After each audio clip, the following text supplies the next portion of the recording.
Choo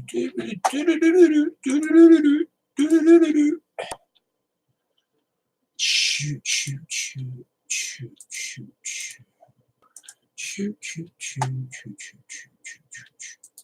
Here I am. Will you just open? Will you just open? It works. You just open.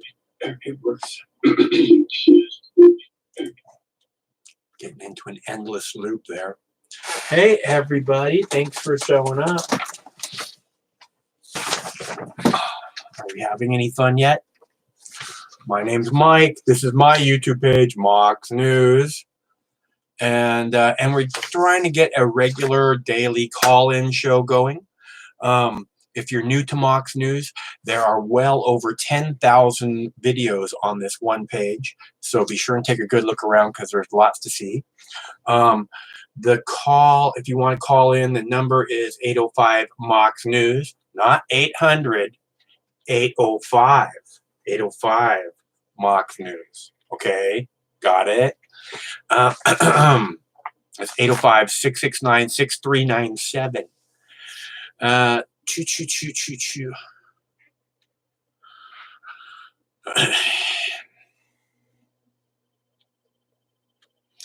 I don't know. You know, I mean, since 9/11, right? We've been saying World War III is right around the corner. So I don't want to get into this fear, feeding frenzy, because it doesn't make sense. Fear adds nothing. Okay, if that's what happens next, then we deal with that next. Okay, that's all there is. My roommate likes to say, it is what it is, but since 9/11, we've been hearing, oh, World War III, if not way before that, World War III. So don't buy into that fear, because it's not going to add anything, unless you want to be a prepper or something. Then maybe you'll be ready when World War III happens, when the zombie apocalypse. When all of you people who laughed about the zombie apocalypse, when it happens, I'll be ready. Right? If that's what works for you, but I think having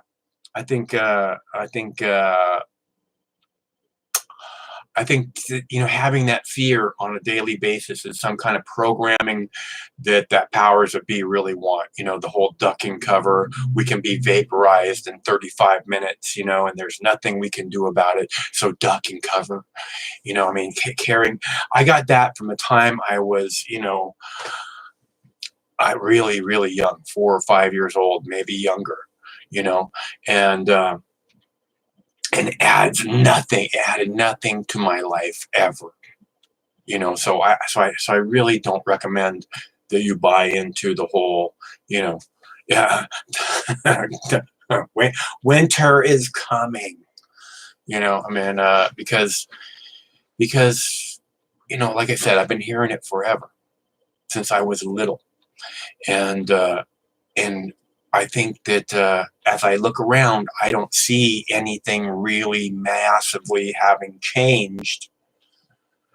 And that's the problem. Even since I was little, I don't see anything massively having changed. We have internet now, cable, color TV. Wow. And you carry it around on your hand. Oh my gosh, that's just amazing. But what, when I see things like these wildfires in California, right, I think, where are all the smart people in the world? We're using this fucking centuries-old technology to fight these fires. It's basically what we're using is a people in a line, moving buckets to throw buckets of water on a fire. Okay, and I think that being the big brain tippy top of the food chain on this planet, we should probably be able to do better. We came up with the internet, so but there seems to be just no priority in making it a 21st century way to fight fires. You know what I'm saying? I mean, it seems like it's almost like the easiest thing in the world to develop some kind of fucking, I don't know, pellet or something that you drop in when you drop the water, and then the pellet just absorbs all the energy of the fire. And the bigger, the hotter the fire, the bigger the pellet expands. You know, I don't know. I mean, maybe I'm just, watching too many cartoons or something, but I don't understand why there aren't, brilliant people making something like that happen. Like, like when it floods in North Carolina or Texas and a bunch of people drowned. I mean, come on. It's not like it's a wall of 10 feet of water moving in. It's not, it's rain, you know? It's not a giant tidal wave that comes in and takes out all these people. That would be difficult to deal with. But rain should be easy to direct and move away from important places. And we can't even do that. And I it's just I don't want to say that I'm disappointed, but what I'm saying is, can't we take like these people that are working on how we get to Mars, for just a month or two, and figure out, how we put out forest fires fucking faster, or how we keep rain from drowning people where it absolutely shouldn't, you know, in the jewel of Western society. There's no reason why rain should be drowning people. And but we act like we live in the dark ages, and we don't even get it because we have phones on our hand, because we got TVs on our hand. We got TVs on our hand. We got it all, baby. So that's what's on my mind on Friday. But I figure on Fridays we'll do like a free for all Friday, whatever it is you guys want to talk about. I won't have to have it too structured or anything. I was just, I want to keep things topical, but you know, because like the fires, like that's what was on my mind, when I was trying to come up with a topic. But not everybody's going to want to talk about fires. But it's not so much the fires that I want to talk about as why, when I see the Amazon forest burning up, right? And I see these people in a fucking bucket line trying to put it out. I'm like, what the fuck? I mean, why is it, you know, what's the point of doing all this science so that we can go to Mars if, there's going to be a mass extinction in the next fucking, 20 years on this planet that we should be focusing on? Why are these brainy people doing this? Why aren't they making an actual difference in our daily lives that saves human lives? I don't get it. And it seems like if you figured out a better way to fight forest fires and you could save the Amazon, you'd make plenty of money. So I don't get it. But that's just me. I'm just a simple guy who doesn't get things.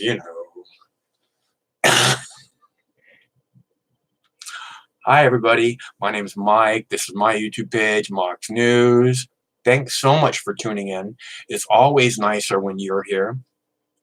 I'm trying to get a daily call-in show rolling because YouTube, because I've looked around YouTube. Like I said, when I started YouTube in the beginning, I looked at it and I thought, this is a very interesting platform. And what can I do with it? And I looked around and I was watching C-SPAN every day, and there was no C-SPAN on here. So I was like, oh, there needs to be some C-SPAN on YouTube. And I started doing that, and blah, blah, blah. The rest is history, as they say. But now I look around YouTube, and what I see that YouTube is censoring a lot of people when they try and say what it is they want to say. YouTube is censoring a lot of people, a lot of people. Obviously, I'm pretty sure everyone knows about that. And I figured, and I get yelled at all the time because I'm censoring this person. I can't believe Mock's censoring my comments. You really think I have nothing better to do than to go, oh yeah, that guy can't say that. Oh yeah, that guy can't say that. I don't care. Okay, I've told you this before. If I censor your comments, it's like I'm hiding your shame. Okay, it's like, oh, look, this is way out of bounds. I can't let that person say that. Well, no, that person said that, and the whole world needs to know. If anyone's interested, they need to know that that person said that, because that's a shaming of that person, and I'm not going to hide that person's shame. Okay, I don't do that. I don't censor you, but YouTube does. YouTube does for the most minuscule of reasons. They have their auto censorship comment deleter on overdrive. Trust me, I get a lot of comments. I know what's going on YouTube, and especially with commenting, and they're censoring the fuck out of it. So I thought, doing a live call-in show on a daily basis will give us a chance to communicate without the YouTube big brother standing over and saying, okay, that's okay for them to say, that's okay, that's not okay, because there is no reason. We don't need that. We're adults. I can handle the truth. If you have something that you want to say, go ahead. Yesterday some guy was commenting about my hair, right? And the thing is that I am not the belle of the ball. I'm not here to be pretty, okay? And I know that I'm not, okay? I'm here to try and reach out and bring as many people together as possible to have an important conversation that needs to be had. And you know what? And I'm never going to be the belle of the ball, and I'm good with that. I just am here to do the right thing with the tools that I have in a way that I know how to make happen. As I was saying, I've looked around YouTube and I don't see a lot of call-in shows. I could be wrong. YouTube has made it much more difficult to search. I don't trust their search results anymore, but I don't see a lot of call-in shows, and I think that, as I've always said, it's you guys that make Mox News of value. It's you guys that give Mox News this flavor. I put up these clips, which are in many cases very important and even eye-opening to a mind that's eyes aren't filled with sand already. And I do it gladly on a daily basis, day in, day out, but it's you guys who really add the flavor. It's you guys who bring in facts that wouldn't otherwise be presented during the area of that video. And I've always said it, and I've always appreciated it, and this is the way. If we can make it happen, if we can come out here and do a regular daily call-in show and it actually works, this is the way that we sidestep YouTube, and we again begin that conversation that we always used to have on Mox News. Because there used to be on Mox News a daily conversation that was truly of value. At least I think it was of value. And I'd really like to see that again, because that's my favorite part of Mox News, and it always has been. Just as I keep saying over and over again, you guys make Mox News of value. So, that's what I have to say about that, and why we're doing this, and why we're having another call-in show today. And I just want to touch bases and make clear what's going on. Okay, and if it works, it works. I'll keep trying.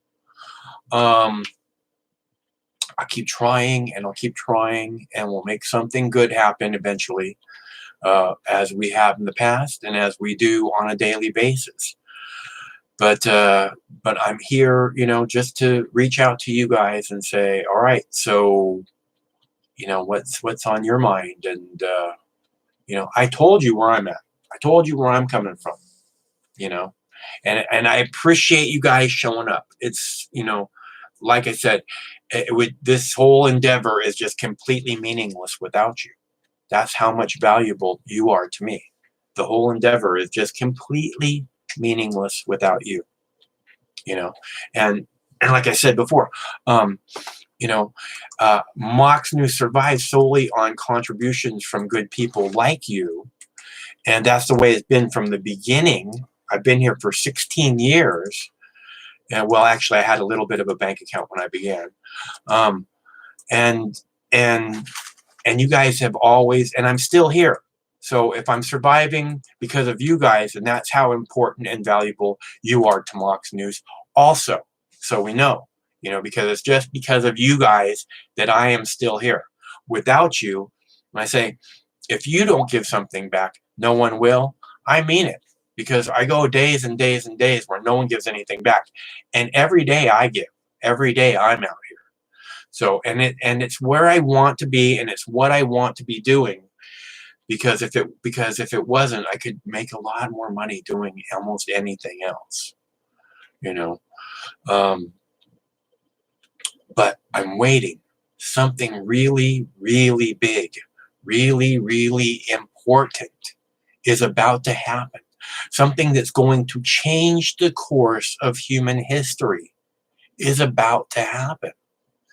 And I am in position to make sure that it gets shared with all of you incredibly intelligent people who have your finger on the pulse of this planet. And we'll be able to make, and then see, as we do this daily show, and people are used to seeing it and knowing Mox is doing a daily show, a live show, and then something does happen that's like that. Let's say something that is, beyond our imagination, happens, and it changes the course of human history. And Mox does a daily live call-in show.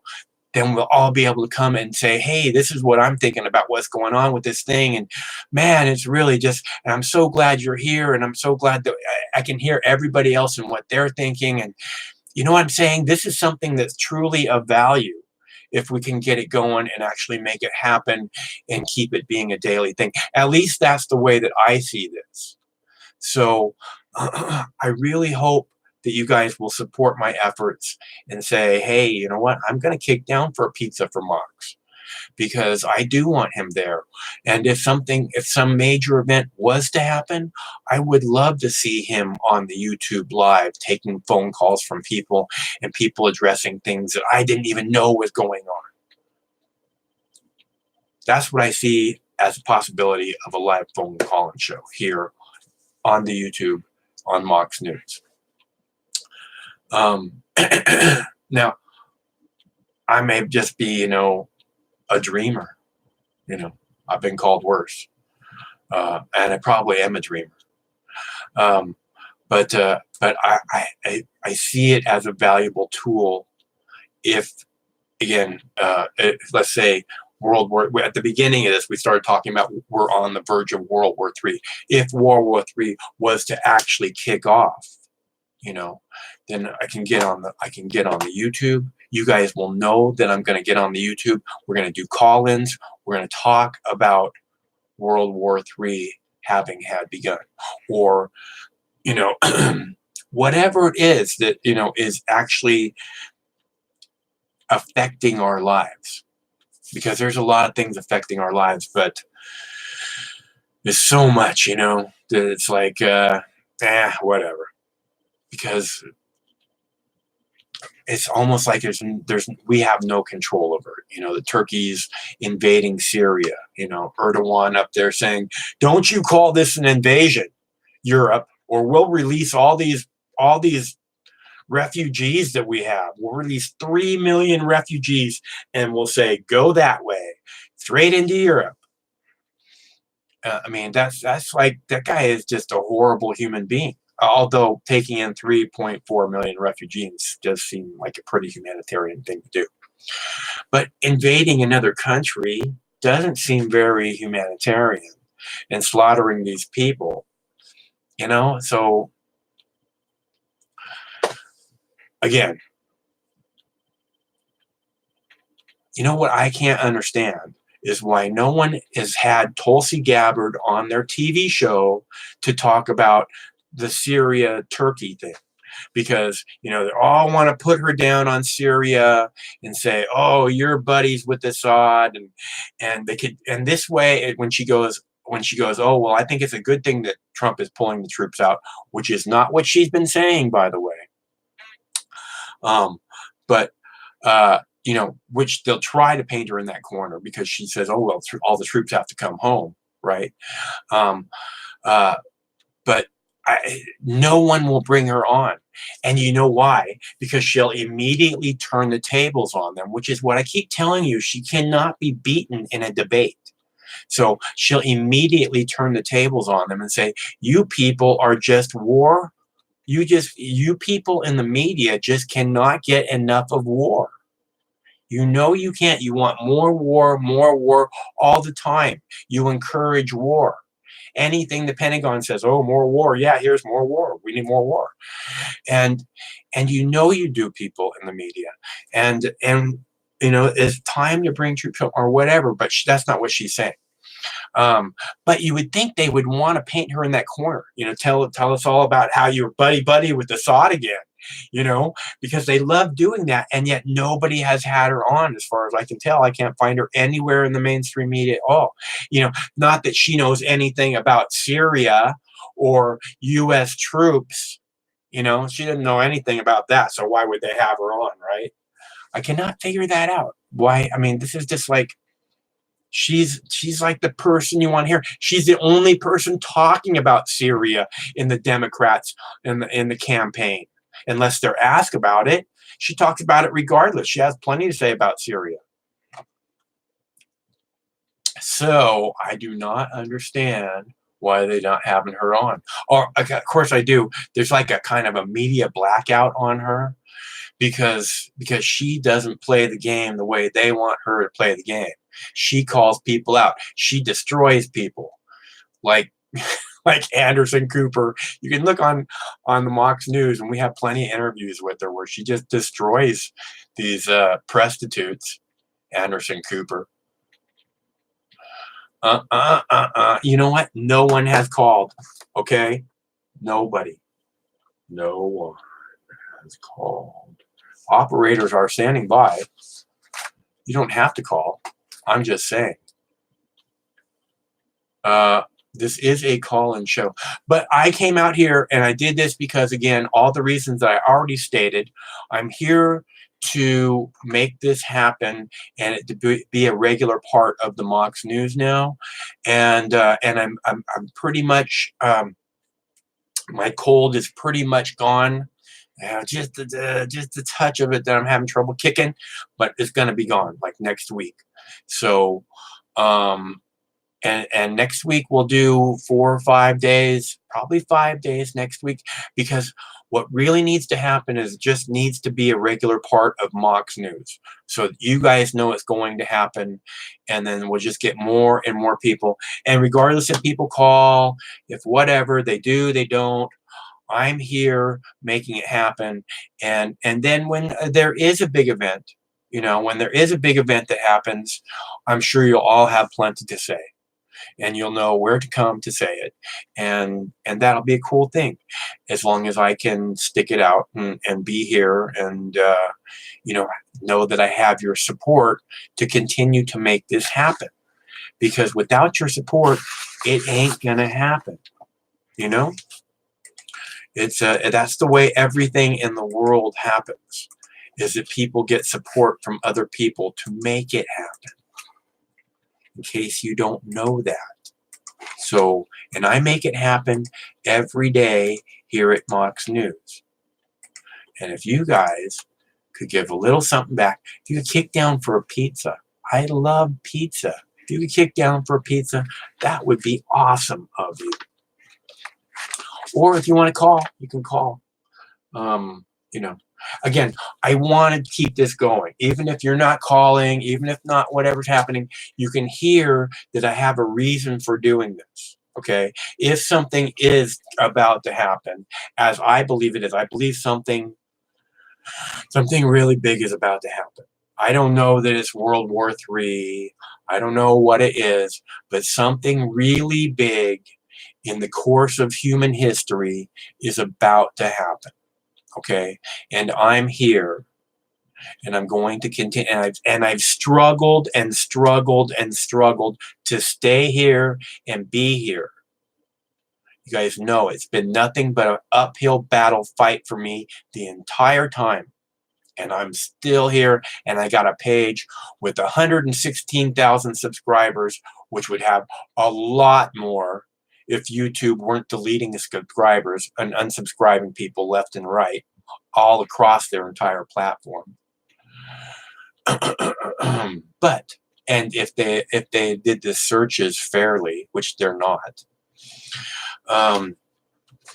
Mox News would be bigger than ever. But it is bigger than ever because I have 116,000 subscribers, which is more than I've ever had. I have well over 10,000 videos on this one YouTube page.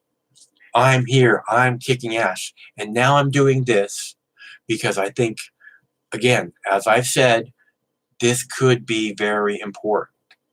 This could be a big deal. You know, and the more support I get, the easier it'll make it happen. The easier it will be to know that it is important to make it happen on a daily basis.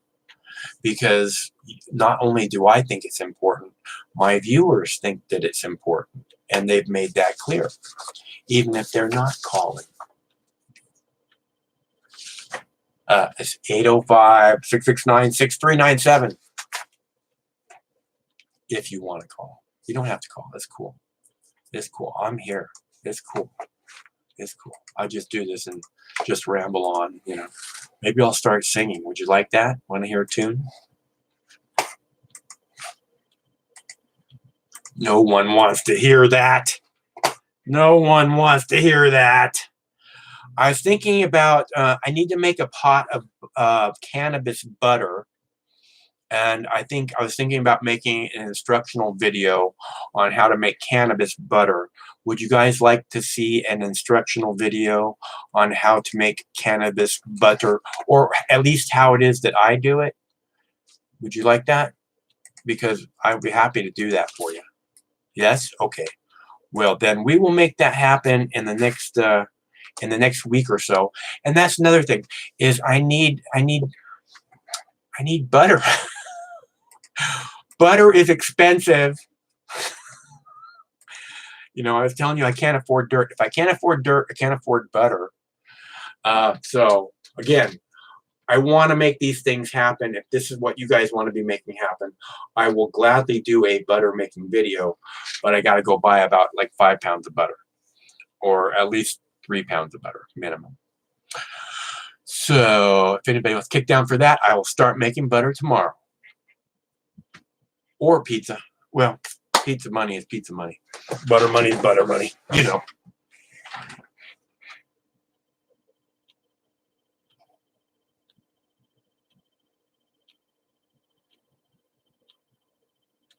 Bread. Funny. Okay. Yes, I'm begging. That's right. I give and give to you, but I'm begging. I'm begging. That's all I do is just beg. Don't you know? I just beg. Day in, day out. So all I do is beg, beg, beg, beg, beg. Not that I provide this really awesome idea of a call-in show platform and explain it really clearly and say, hey, how about making a better video? Would you guys like that? Yes, all I do is beg, beg, beg, beg, beg. That's it. I get it. I mean, I know you guys see it day in, day out. People asking you, begging you, begging you. But I actually give something back. I actually make something happen that you're interested in, that you're drawn to. It's why you're here listening to me now. So, you know, so we're clear. Anyways, okay, so I've been talking for a half hour straight. That's not bad, right? I had trouble going 10 minutes yesterday. I don't know what the deal was with yesterday. I think my energy was just like way off. I was like, something's weird. Weird. So, plan on doing a cannabis butter video next week, because regardless of anybody kicks down for butter or not, I'm out of cannabis butter, which is my medicine, my daily medicine. I wake up in the morning and I have a cannabis cookie, and I can't be out of it. Otherwise, something happens. I go something. So I will be making cannabis butter next week, regardless if anybody wants to kick down for butter or not. Because it just has to get done. And since I'm going to go ahead and make it, and you guys are interested in seeing that process, I will go ahead and show it to you. Because that's what I do. I show you stuff. That's what I do. Okay, so we got this, we got this, we got this, we got this, we got this, we got this, we got this, we got this, we got this, this. We got this. We got this. Is this thing on? You guys can hear me, right? Butter. I guess you can. I guess you can hear me. No.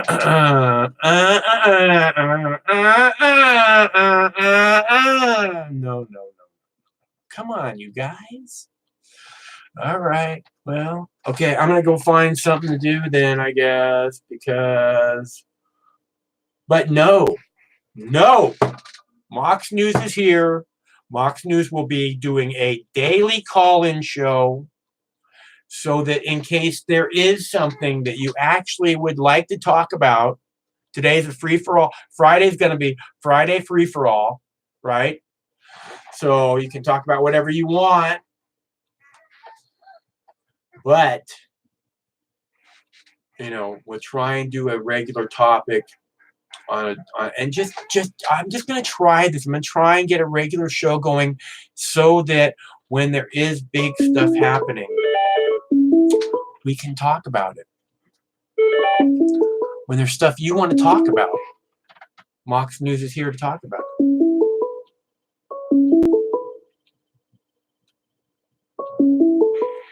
Hello, caller. Shalom, Michael, mate. This is Dwayne. How you doing? Dwayne, it's good to hear from you, bro. Hey, I just had to call in again because I don't want to hear you start singing, okay? You know you love it. Hey, look, I don't have much to say about any politics or anything because... well, do you think it's the beginning of World War III, Dwayne? Someone at the beginning of the show. That's what I'm saying. I've been hearing that since 9/11, It's the end of the world as we know it, right? And a long time before that. So I don't think... Go ahead, Dwayne. Well, I just wanted to tell you that Jesus loves you whether you like it or not. Are you talking to me now or everyone? Yes, I am. To me or everyone? Well, to you and everyone. Okay. And see, then I don't feel so special. I was talking to you. And I just want to let you know that, I certainly, I'm thumping the Bible, right? Well, okay, we don't have to worry about the end of the world for the next 3 years. After I'll let you know later, okay? Okay. Is that because why is it for the next 3 years? Because there has to be the two witnesses. Ah. To show up. Yeah. So, that's why I thought I would tell you that there's no tribulation yet. Okay. Okay. Now, we put a Democrat in power. We're going to up the speed of that for sure. We're definitely going to be upping the speed of that. But I mean, then we get to all go and be with Jesus, right? Well, I'm going to be with Jesus. I hope you are, brother. And but well, all the worthy people, you don't want me there if I'm not worthy. Oh, just don't be worldly. I don't know. Do I seem worldly to you? No. Yeah. No. You're definitely different than most. So that's a plus for you. Okay, that's a total plus. I'm different from most. I'm cutting straight to the front of the line, buddy. I'm not waiting in line when I get there. Yeah. But and as long as we don't, what'll speed up the end of the world is if we put if liberals keep getting into power, if babies keep getting aborted in third trimesters, things like that is going to bring Jesus back with a vengeance, and Isn't that good? Don't we want Jesus? I do. I'm done with all these abortion people. Then why fight it? I mean, if that's what you want, why don't you celebrate that and help there to be more abortions so that Jesus will come back sooner? No, that's not kind of the way I look at it. I just look at it as, like, look. And that's what I don't understand is if the aborted babies go straight to be with Jesus, then isn't that a much more beautiful thing than them having to go through this slimy planet, this slimy Western civilization to where they might not even make it to heaven? I thought aborted fetuses going to Pepsi and Nestle and Ocean Spray. Well, and everything else, I guess. I don't know. But I thought they went straight to Jesus. I thought that's what I heard, is that they're up in heaven looking down on us, disappointed as fuck. Well, their spirit does, yeah. Definitely, because, the Bible is dead set against it. You can look in, there's a section in Numbers that talks about it. And even Ezekiel 18 talks about it. So you can get into it that way. And, but like, and in Proverbs 6, this is awesome, Mike, because Proverbs 6, God actually says he hates, like you know how people always talk about how God doesn't hate, I talk about that. He hates, huh? He does. Yeah, check out Proverbs 6. He does, right? Hands that shed innocent blood. Mm-hmm. Now, if that's not an abortion doctor, I don't know what is. I don't, honestly. Well, I don't know either. It's beyond my pay grade, man. I can't accept that, the all-loving God hates or would ever cast his own creation into a eternal damnation of never-ending fire. Well, he hates evil. He hates an evil intent. And throughout the whole Bible, it talks about the evil intent. Intent people, as opposed to the people themselves. Intent is an extremely important thing that is never talked about among humans. A woman who's not, the doctors that do third trimester abortions, there's an intent there to sell baby parts to Nestle and Pepsi. There's an intent. There's a financial. For what? What do they sell it for? For sure, to make money off of that. And, seriously, there's money to be made, I guess, from, what's the one South Park episode? Who's the guy in the wheelchair, the crazy scientist guy? Timmy. No, Superman. Oh, yeah. Christopher Reeves. Yeah, where he's actually sucking out of the spine of his face. I love South Park. Look, man. Those guys are so brilliant. And when I called you, I think it was 2 days ago, right? When I called, you said, okay, conservatives and Democrats, they're kind of the same, the opposite side of the same coin. No, they're not. Yes, they are. Why? Because these liberals are so effing evil, okay, with abortion. And I understand the whole Catholic Church and the priest touching kids and stuff. When you read that Bible, Catholics aren't Christians anyway, okay? Because you don't touch children, especially if you're a man. You don't touch a little boy. Like, you're going to the pit for that, man. Like, I'm sorry. Mike, it's the Shabbat, and I just wanted to call you and tell you that Jesus loves you, whether you like it or not. And it's the Shabbat, is that right? Yes. Is that what you said? I didn't know that. Yes, it is. It's the Shabbat. And actually, today is the first day of the Feast of Tabernacles. Ooh, I love feast. Oh, yeah. It's totally the Feast of Tabernacles. Now, any Christian who puts up Christmas trees is crazy. I want to grow my own. Well, your Christmas trees aren't crazy. I mean, the ones that they put, stick in the wall and plug in the lights and stuff like that. I always hated those. Yeah, this is, it's going to be a great feast for God this week. And, I'm really in the spirit and thinking of Jesus tonight. And I just thought I'd call in and tell you that he loves you, and keep doing what you're doing. And I'll be watching this week as you do your shows. Keep it up. Good, Dwayne. I'm glad you're here, man. Hey, take care, Mike. Hopefully it'll get real interesting. Thanks so much for calling, bro. Yeah, God bless you. Okay. Well, that and 2 bits don't buy me a cup of coffee. That's all I'm saying. Oh, hey. Where are you guys? Where you going? Where you going? What are you doing? Who is this? What's happening now? Okay, so it was nice to hear from Dwayne. Dwayne's a very smart man. Dwayne is also a very generous human being. Dwayne drops me a little something every month, little pizza money every month, which is super generous of him, considering he has 6 kids. Or is it 5, Dwayne? A lot of kids. It's a lot of kids, man. But so again, we're here. We're making this happen. It's a phone call-in show. I did notice someone called while Dwayne was on the phone. If they want to call back, you're certainly welcome.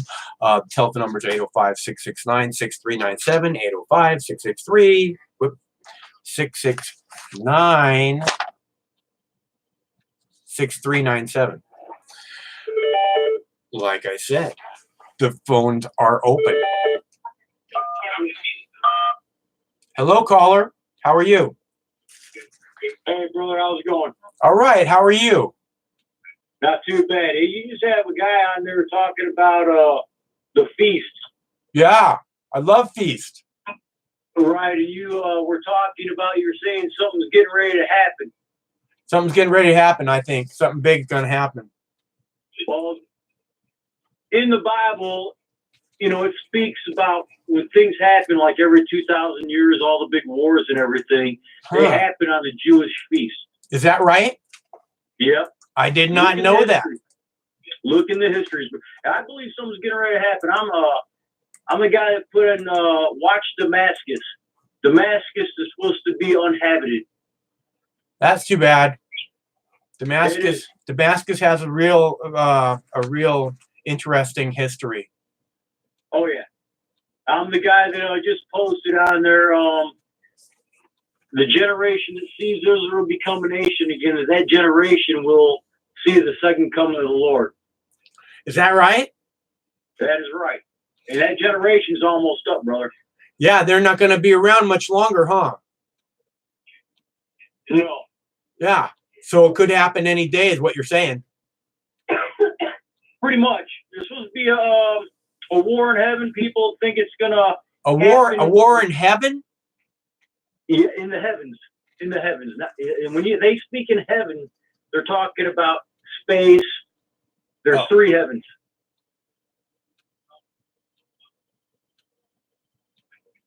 Are you there? Yeah, I'm here.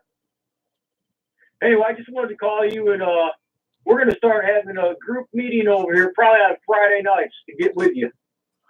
Well, cool. You're more than welcome. It's always good. It's always nicer when you're here, bro. What's your name? Andre. Andre, it's good to hear from you. Right on, brother. All right. You have a good night. Okay, well, we'll look forward to hearing from you in the future. We'll do a group. Okay, good. Bye. Bye. See, all you guys all know stuff that I don't know. And that's an important part of this.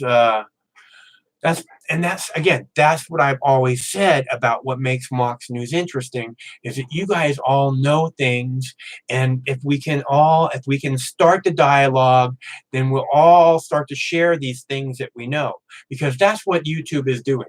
YouTube doesn't like us sharing knowledge. YouTube fucking hates that. YouTube likes face plant videos. YouTube likes people lighting farts on video, lighting farts on fire videos.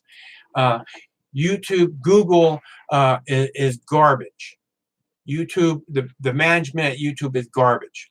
But us being able to come together on a regular basis, and all of us reaching out to make something happen, could be really interesting, and actually could become actually important. So, and that's what it's always been. As I've said many times, you guys give so much flavor to Mox News. You guys have always been what makes Mox News truly interesting. So that's why I'm trying to do this new thing that I'm not seeing doing a whole lot of people doing across the YouTube. And it may be because a lot of people don't call. Maybe people don't want to be commenting anymore. Maybe people are done commenting. Maybe people are done discussing. Maybe people are done reaching out to each other. I find it hard to believe. I think that's it. We have to move beyond whatever this. I get the bullying. The bullying's not going to happen when you call me. I'm not going to bully you. I'm not here to do that. There's not going to be a whole bunch of people when you call that jump on you and say your comment's completely, idiotic or whatever. It's going to be about us having a discussion, and you seeing things the way you see them, and me seeing things the way I see them, and maybe we can come together and make something cool happen, because that's what has to happen, regardless of the way you see things and the way I see things. What has to happen is that we have to come together in order to make something important happen. Something important that's important for all of us. Not just you, not just me, all of us. Everyone, everywhere. And we can do that if that's what we want. If that's what we decide that we're going to be making happen, then we can make that happen. Even just us in this little group, as it gets a little bigger and a little bigger and a little bigger. We can do it. We have to do it. Because if we don't do it, who else will?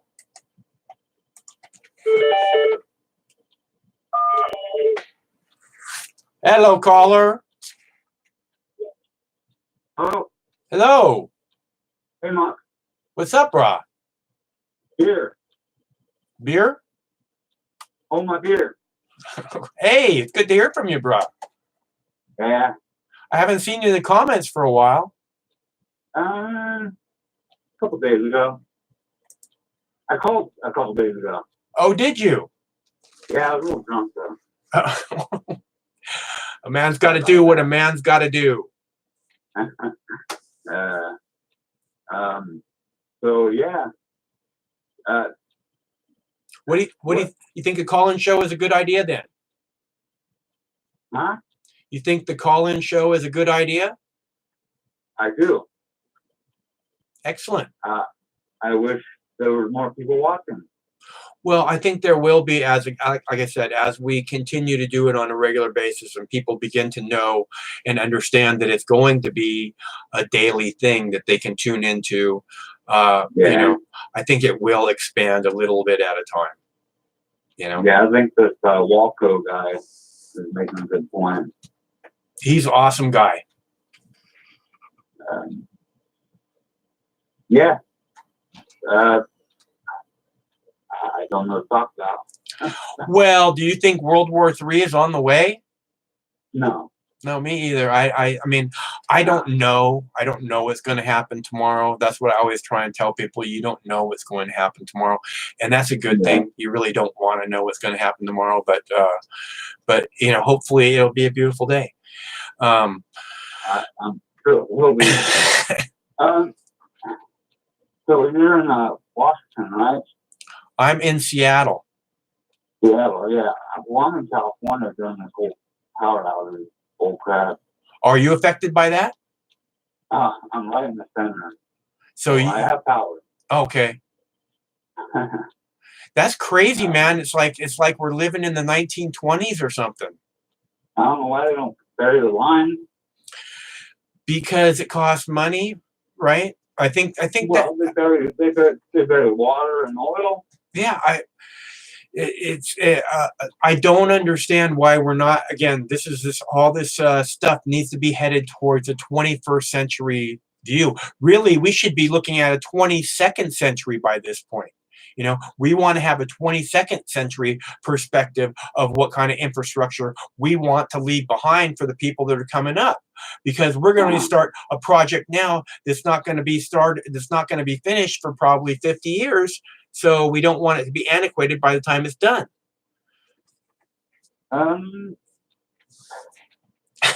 Jason, what's up? All right. You recognize me. All right, Beer. Well, it's good to hear from you, man. I hope things are good where you're at. Yeah. I'm just lucky to be in this, to have power. Anyways, It sounds like you are. It sounds like you are. You have friends that are affected by that? what's that? You have friends that are affected by the loss of power? All my friends moved away since the Paradise Fire. Wow. The campfire. Oh, it's the same area down there, huh? All my friends lived up there, and Hmm. now they're all out of state, gone. Well, that was a really sad thing that happened for sure. Yeah, and one of my friends that lost his house just bought another house up there. Well, hopefully, he'll have better luck this time. Well, they said they're going to bury their lines this time with, Yeah, seems pretty simple. I mean, there's a lot of granite and stuff, but I don't, people can go like do that. I don't think it's that complicated, man. I think that they can. Again, this is something that has to be plotted out. We have to stop acting like this 18th century technology and infrastructure is working for us in a 21st century world, because it isn't. Yeah. So, and we have to have fucking priorities that are more important than the last fucking penny we can squeeze out of a fucking orange or whatever. Like the last 25 years of fighting. Yeah. Worthless. What did that get us? Trillions of dollars lost. Yeah. It got us nothing. It got us despised. It polluted the whole Middle East full of fucking depleted uranium. More terrorists. Yeah, more terrorists. Exactly. Well, we have terrorists if somebody came to my house and started shooting up my family. Basically, the Pentagon has created generations of terrorists to come. Yeah, and Russian and Swede, both bullshit. So, yeah. All right. World War III, because it would be the last one, that's for sure. Yeah. Well. Okay, Bear. Hey, have you watched? Hey, have you watched any good movies lately? You know what? No, I stopped watching movies. Is that right? Yeah.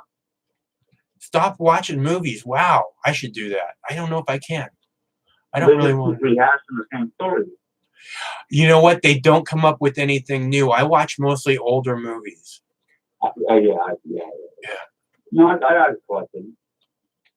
Mostly drama and life stories and stuff. Yeah, I watch mostly cartoons or kung fu movies. Oh, cool. I love Chinese movies. I love fucking Chinese movies that are set like 1,000 years ago. No guns, no fucking automobiles, no jets. Just the fucking plain life, and yet they still have superheroes, guys who can fucking walk on the top of the trees and stuff. Actually, lately I've been watching some like Charlie Chaplin, and oh yeah, there's this other guy that's so hilarious. Right on. It's all silent. Yeah. And just laughing the ass off. Incredible. That's cool. Anyway, I guess I'll let one of your other haters call. All right, bro. It's good to hear from you, Beer. All right. Stay cool. Hey, Poppy. Okay. Beer is a long-time Mox News viewer. He used to comment a lot more. Hope he's doing okay. Mostly vintage porn.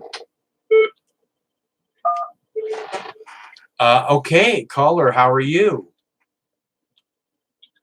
Hey there. Rada. I've been watching for about a half an hour now, and I have no idea what the fuck anybody's been talking about.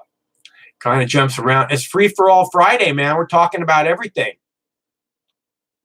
Well, I have no idea what the specifics have been. Well, I keep asking people, you know, if you think that World War III is about to start. Yeah, Yes? definitely. Well, that's You got two callers on the line. I definitely think a recession's coming. a recession. That's even scarier than World War III. It really is, isn't it? Yeah. I got to And get I me. got to power my. Go ahead. Sorry, go ahead. No, you go. Well, okay, fine. I got to power up my gas car. And until we get a recession, I can't afford the fucking gas. I hear you. I can't afford anything. I can't afford anything with the now. Oh, it's fucking terrible, man. I can't. That's what I don't like it. I can't afford dirt. If I could afford some dirt, I'd grow my own weed, but I can't afford dirt. The weed we get here in Canada isn't that great. Is that right? We got to grow your own, sister. Yeah. They have a lot of good places to get seeds in Canada, and I know you can do it. I can hear it in your voice. Well, I know. I'm trying my best to grow. I just can't do it. You can't. Yes, you can. You can do it. You can do it. It just takes a little practice. Okay, mommy. Well, we'll just make it a quick one, man. All right. Well, thanks for calling. No, thank you, Mommy. And I really appreciate you letting me call you, and I love you, Beard, and all that too. Right on. Will you call back anytime, okay? I will. I got your number saved. What's your name? I'm Mike. What's your name? My name's Terrence. Terrence? Yeah. All right, Terrence. Thanks for calling. Oh, thank you. Okay, stay I'll cool. come later. Okay, stay cool. I think they were on the speakerphone. Sounded like there was more than one of them. All right. So that was awesome. I love it when we get the Canadian callers. Dwayne's from Canada, too. I love my Canadian viewer audience. All right. So we got to do a video on what? We got to do a video on that makes no sense. On making butter. So I'm going to do a video next week on making cannabis butter because you guys said you want to see that. And I need to do a video on with all this vaping stuff going on and the FDA saying, you know, don't vape and don't vape cannabis products. I think I want to do a video about the safest way to vape cannabis concentrates because I know there's a lot of people going, oh my God, what do I do? So I want to show how to do that because I make my own cannabis concentrates and they're very, very good. So, and I want to show you how to do that. We'll do that next week too. I think that we'll do that either next week. Next week is butter for sure, and then next week we'll either do cannabis concentrates or the week after we'll do it, one or the other. It depends. I have a new device coming to show you how to make them. It's gonna be so awesome. Gonna be so awesome. I got a new flower press coming. I got a new flower press coming.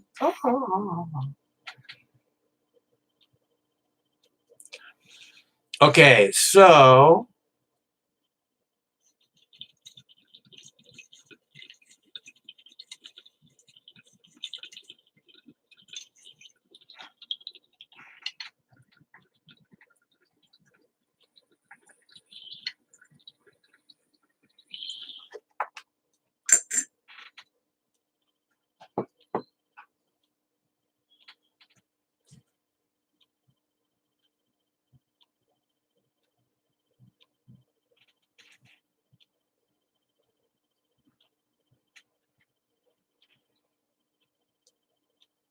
grow your own medicine. That's what I'm talking about. Always and forever. And it's you know, it can help you, it can help your family, it can help your neighbors. You know, I make cookies, I give them out to all my neighbors. Well, not all my neighbors, but a few of them. They really like the cookies. They're snickerdoodles, the kind that really make you snicker. All right, anybody else want to call?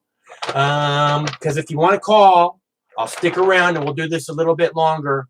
But right now, I'm just establishing that this is what we are doing. We're beginning a call-in show on a regular basis so that, you know, we can sidestep the YouTube censors and we can start up a conversation, a group that's a regular thing. And then when important events happen, we'll all come here and know that we can have this this dialogue about what's actually happening and don't believe the fake bullshit or whatever, you know.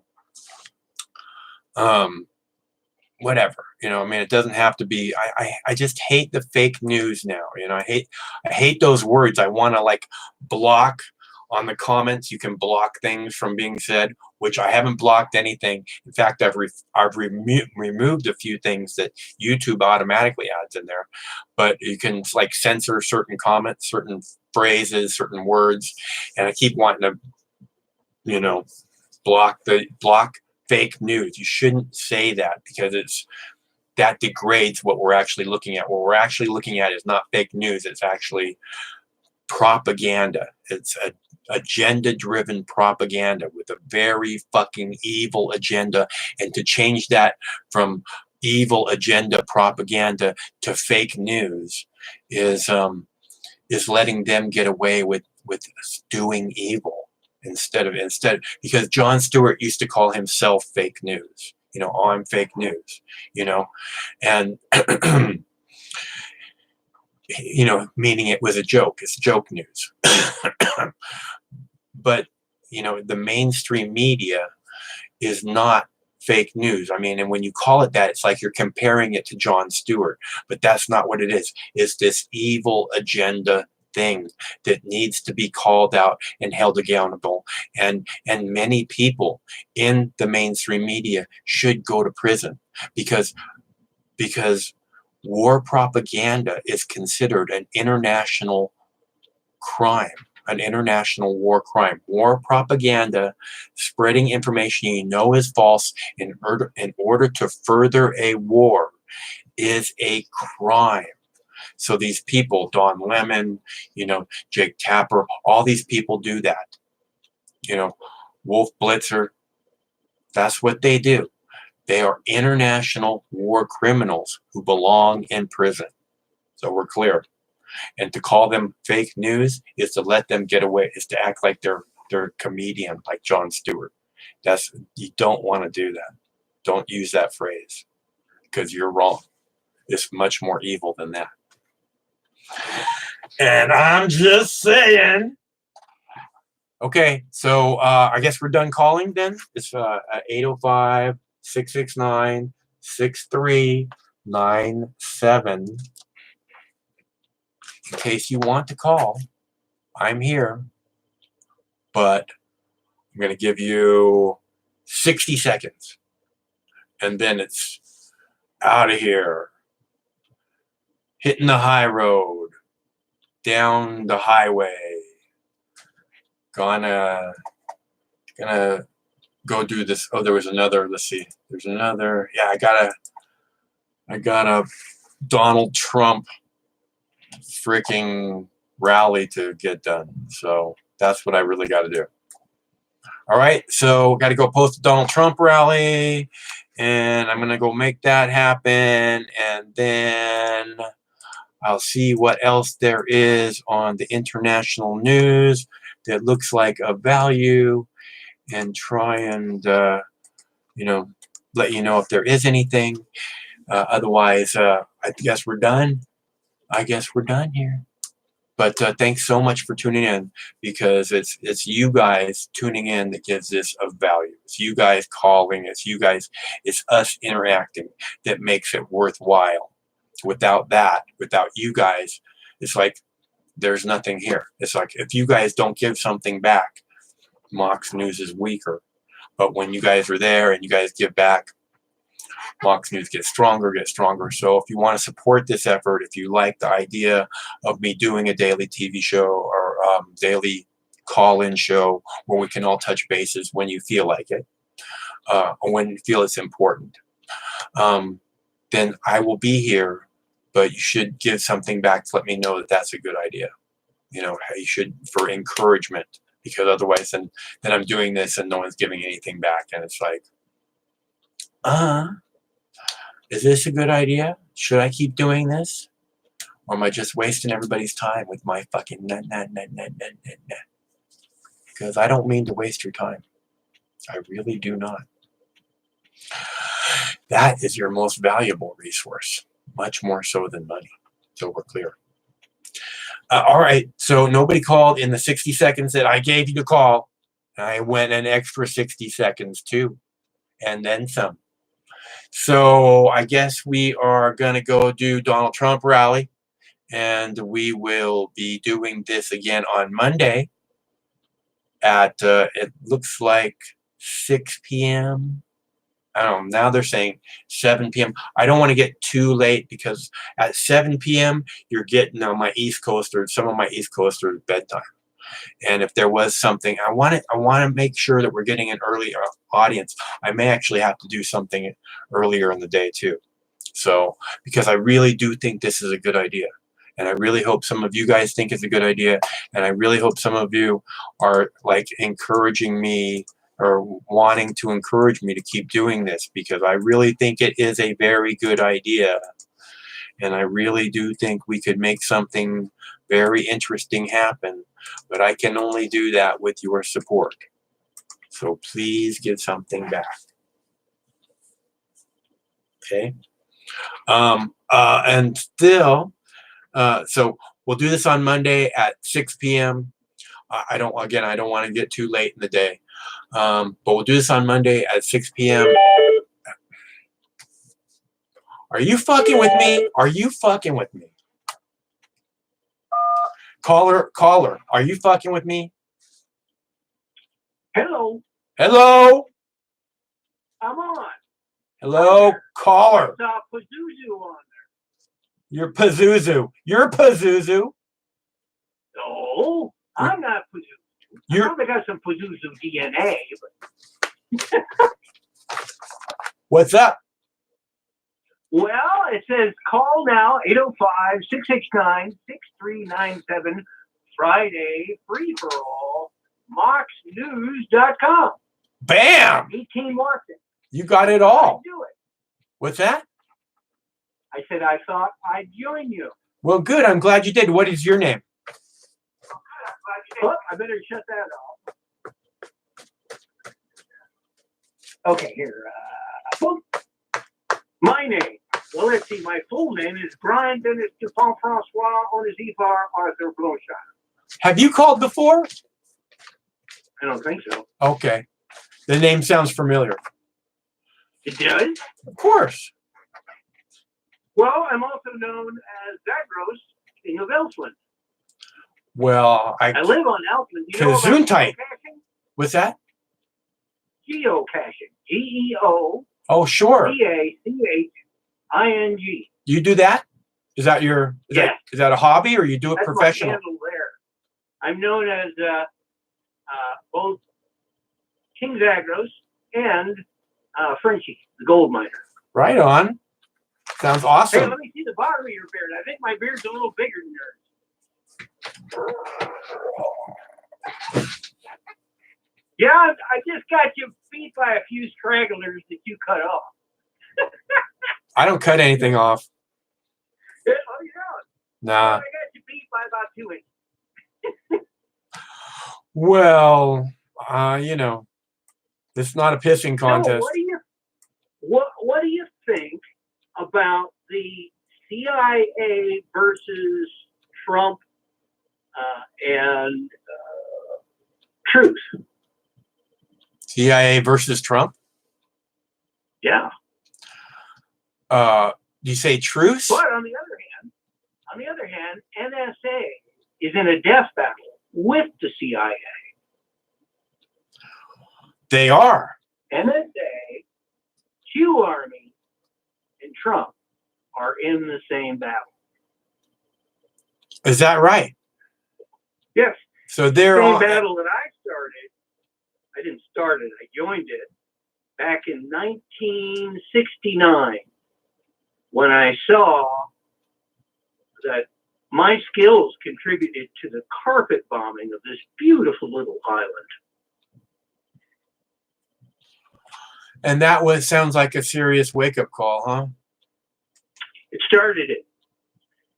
And then, I watched as 60,000 of my generation sacrificed to Moloch. The Bankster Gang. As old country Joe and the Fish said it well, be the first person on your block to have your boy come home in a box. Yeah.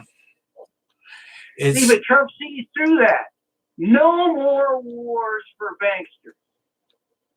Well, but he keeps sending more troops to the Middle East. No, he's bringing them back. No, he sent 1,500 more troops to the Middle East today. Already, huh? Yeah. They're levering him again. Well, I don't know what they're doing. They say it's to replace troops that are coming home, but they always say that shit. And it's just. I don't think they're bringing home that many from there. No, they said. I don't think they're bringing home that many from the Kurds. No troops are coming out of Syria, is what the Pentagon said the last 2 days. Oh, okay.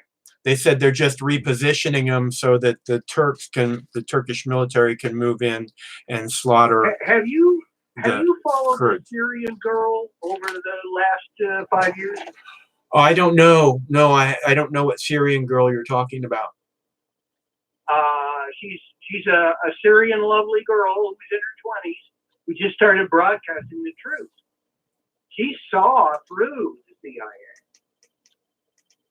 She knew that this was that they were trying to have another war to oust their president, who they are fine with, because under him, as bloody as his regime in his father's was, at least all four groups, Christians, Alawites, Jews, and Muslims, lived together in relative peace. Yeah. But the real kicker, the reason why they went after him and they've gone after, destroyed Libya, destroyed Hussein, is because they all wanted money under gold, under a African dinar system. And as soon as he wanted gold instead of U.S. petrodollars for his oil, they kill him. They wiped him out. Right. That's what happened to Gaddafi, right? That's what you're saying? Yes. Yeah. And while Libya may not have been perfect by our fussy standards, truth is people were living 1950s style abundance. yeah, no, Everything was taken. I think that They the were people doing well. the people of Libya were pretty happy from what I understood. Yeah, but not now. No, well, no, there's slavery, people being sold as slaves in the streets there now. That's what happens whenever the caliphate is in motion. Doesn't that's what happens whenever the Pentagon gets involved? Not always.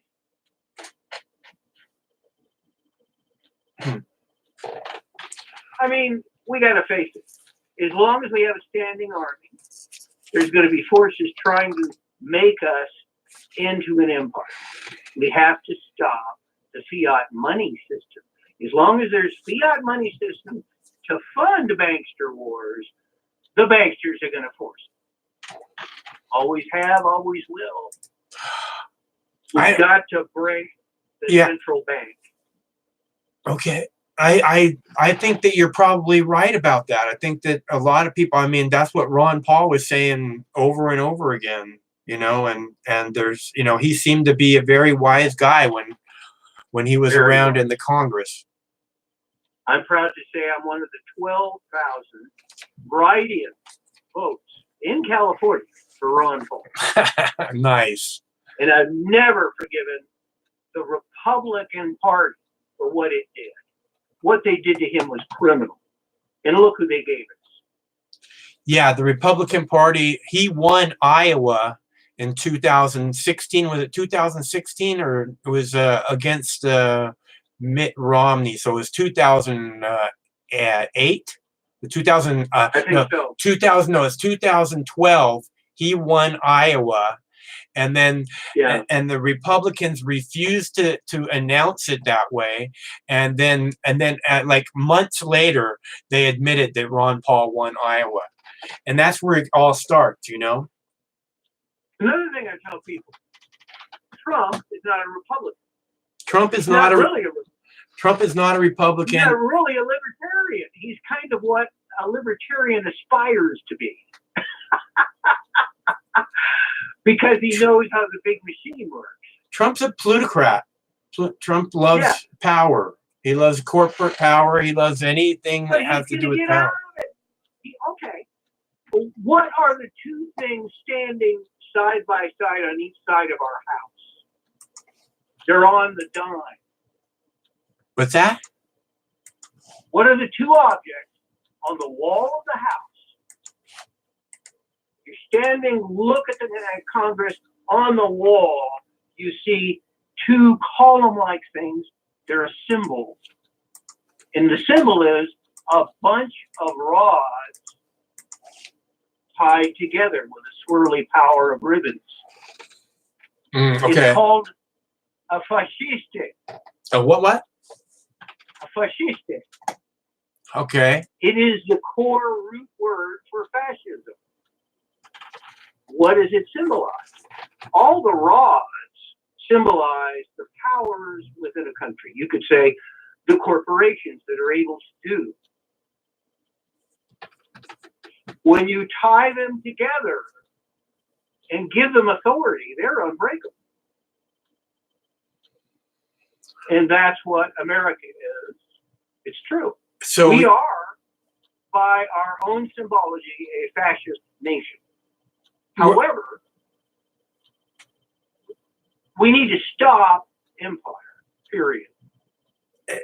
We need to stop empire for sure, and we need to like be more concerned with what's happening in the United States and start rebuilding that. Yes, this is why he's bringing the troops home. How do you think? He's not bringing the troops home. Imagine this for a moment. Imagine if John Fitzgerald Kennedy Jr. had Cheney? not Do you say who? Do you say Cheney? No, John Fitzgerald Kennedy. Oh, okay. The second. Gotcha. What if he didn't crash his plane and die? What if he survived? He was taken and hidden away. And for the last 20 years, he has been working on what his father set to do. Destroy and take apart the CIA and undo the Fed, returning, minting of all money through Congress to ourselves, to we the people, truly controlled. How could he possibly do it? Sounds like a great movie plot. It is. There may be some truth to it as well. Now, I'm not going to tell you what truth is, but I'm going to invite you to go to YouTube and look up The Gunner's Wife. The what? She has. You kind of go ahead. the gunner's wife, Gunners. Don't even need the apostrophe. Wife. Gunner's wife. Yes. Okay. She has a unique ability. She can read lips very, very well. And she's going to take you to the Youngstown rally. Remember when he said, let's see, Trans-Pacific? Okay. You know why he slipped the R in there? Why is that? You think it was an accident? He's very, he seems very calculated in most of everything that he does. So, You're right. The man does not lose control of himself. He is giving a signal, and you're going to see what the signal is about shortly thereafter. A quick formula. You see, what's really going on is Q is a back channel communication from not only Trump, but a group of 10 people. 7 of them are military intelligence. 2 of them are civilians. 1 of them is Trump. But there's more. There's extensive. There's the Q Army, of which I'm part of. Trump is Q. Q is Trump. He's included. He's not. Let me tell you. There, he listens and follows what they tell him. Huh. He's not who you think he is. He knows he plays it blowhard. He uses it like there were these samurai soldier warriors. They were deadly with a bow and arrow. They wore a cloak, so when they were riding by, the cloak inflated behind them and act like a straw man. And when they fired the arrows, it was caught in the dense silk and it didn't touch him. He goes to England, and they've got permission. They float the baby Trump balloon, and immediately somebody who loves Trump cuts it down and just cuts it. They can't put it back up. Yeah. They're now paying for straw men for Trump. The guy is a master. Do you know about the prophecy of Kim Clement? So, do you think that he's not a thin-skinned, hothead? I'm sure he is. He plays that to them. He's trolling people. So you don't you ever seen think that he is? Then you don't think he is a thin-skinned hothead? No, and I don't think he's a narcissist either. A narcissist couldn't back down and would have to go to war when they try and trap him into it. He's not that stupid. Besides, his people won't let him. I don't think he's stupid. I would never ever call him stupid. Right. Do you know how he got the job? I do know how he got the job. Well, I don't think you know completely. He was helped. How was he helped? Who got him involved? Well, of course, a lot of people had been watching. And the truth was, there was a bunch of, back in 2004, by then I'm going, geez, we go about picking our presidents in all the right way. This is too important a position to allow TV lies to pick our president for us. What we need is the best headhunter corporation in America to decide objectively who could run our country according to our Constitution and the way we want it. That's what you believe? Yes. Huh. Guess what? It happened. Literally. I don't think that it's. I can't believe that Donald Trump is the best person to run our country. I know, I didn't think so either. It seemed crazy to me. Come on. I mean, really? The you're fired guy is our president? What the hell is that? Little did I know. What happened is top white hats who love this country and love our Constitution, they were going to do a coup on the Crown agent, Barry Soetoro. You get me? Okay. I'm talking military coup. Before the Can you election. imagine how Before bad the that would've election? been? Are you saying before the election? Yeah, Okay. several years before. They were getting ready for it. Remember when they Well, there's going to always be somebody talking about that, isn't there? I mean, regardless I of don't who, regardless of who's in charge, you think that they're not talking about that now? Oh, of course. Yeah. Depends on who, though. You're talking about in the military? Yeah. Well, the Pentagon, are. CIA, NSA, whatever other deep, dark sources that we don't know about. CIA is desperately trying to kill him. I don't know. Desperately. I don't know about that, but You know they tried to kill his wife? Let me take you back to the false alarm nuclear weapon heading, missile headed towards Hawaii. Uh-huh. You know who he's really headed towards? Air No. Force One. Which was on its way to Hawaii? No, on its way to North Korea. Oh, is that right? Or China. Or China, I forget what at the time. Hmm. But way over there and then meeting up with North Korea. Well, We literally, yeah. our F-35s shot it out of the sky. Guess who said it? MI6 and CIA. MI6 shot a missile from North Korea to hit the Air Force One on its way to Singapore. Yes. So, I know that sounds pretty crazy. But look at the facts.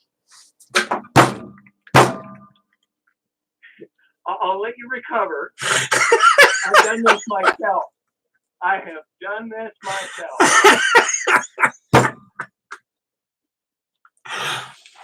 thank you. That was awesome. Go ahead. We're just scratching the surface. This is why we have to do a call-in show, because you guys need to hear this, and YouTube will never let you hear it. Right. Yeah, go ahead. Oh, by the way, I'm Captain_CAPT_Zag on Twitter. Okay. That will tell you a lot. Okay. Are you done? You'll see my trick beard. Do you what now? On Twitter, you'll see my trimmed beard. Mm.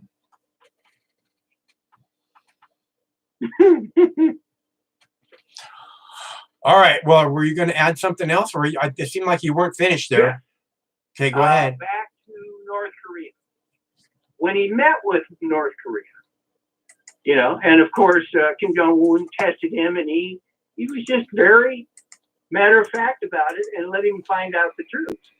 What Kim Jong-un found out is there were missile silos that he did not know about, set up by MI6 and CIA, our deep state, the globalist army. Inside North Korea. Yes. Okay. And our military took them out. Okay, but I thought our military set up the missiles inside there. Or is this the CIA? CIA. CIA CIA built nuclear missiles inside North Korea, and then they shot them at Air Force One on its way to Singapore to take out Donald Trump. Yes. But Luckily, our military was it the Navy or the Air Force? who's got the F-35? I'm I not think it's Navy. Probably both. Probably both, the Air Force and the Navy. If you really want a thrill, look up TRB-3. No, TRB-3A,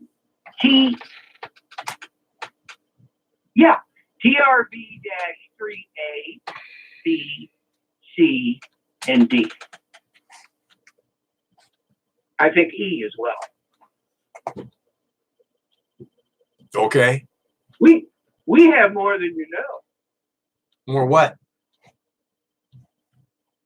Pick a topic. How about D-Wave?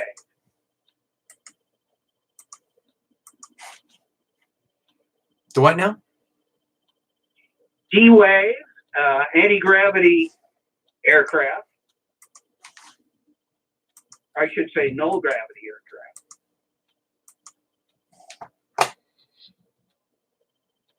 Okay. I'm talking the U.S. Air Force. I'm sure that they have a lot of stuff that we don't know about, That's right. and because they keep us in the dark ages. They don't want us to know about any fucking technology whatsoever. Clearly. Yeah. So here's a little history for you too. 1947 is the end of the war. The NSA and CIA had just been formed under the tutelage of one Klaus Barbie. yeah. B-A-R-B-I. Yeah. The two people that were sent to get him, or three people, John Foster Dulles and Alan Dulles were involved. And let's see, Catcher in the Rye. Remember Catcher in the Rye? Sure. Remember the author? Remember what notorious MK Ultra assassins were still holding it as they waited to be arrested.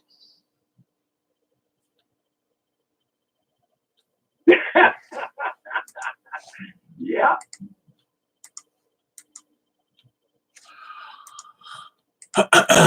Okay. Well, so you think that the World War III is about to begin?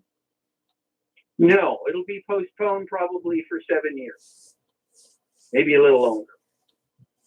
Postponed as in it has been planned to come up and they keep pushing it back or something? I don't think that humans can avoid it. It's back in our timeline. It's in our time track. This isn't the first time there have been nuclear wars on this planet. Okay. Well, that's another subject we'll have to delve in some other time. Yeah, that gets far afield there. But come to find out, a lot of our so-called mythology is quite true. Especially Sumeria, where Pazuzu shows up. You're a Pazuzu. That's going to stick, buddy. I'm Pazuzu? You're a Pazuzu. I'm a Pazuzu. You're a Pazuzu.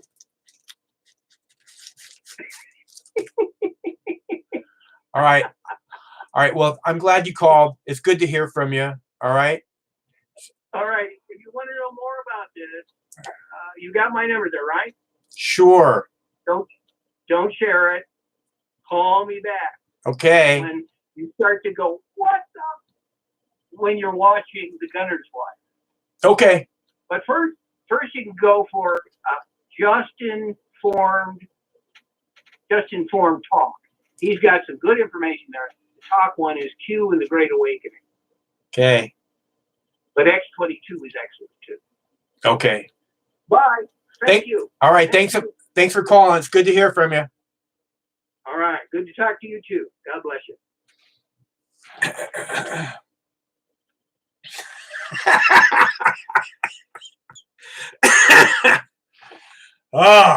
See, that's why this is important.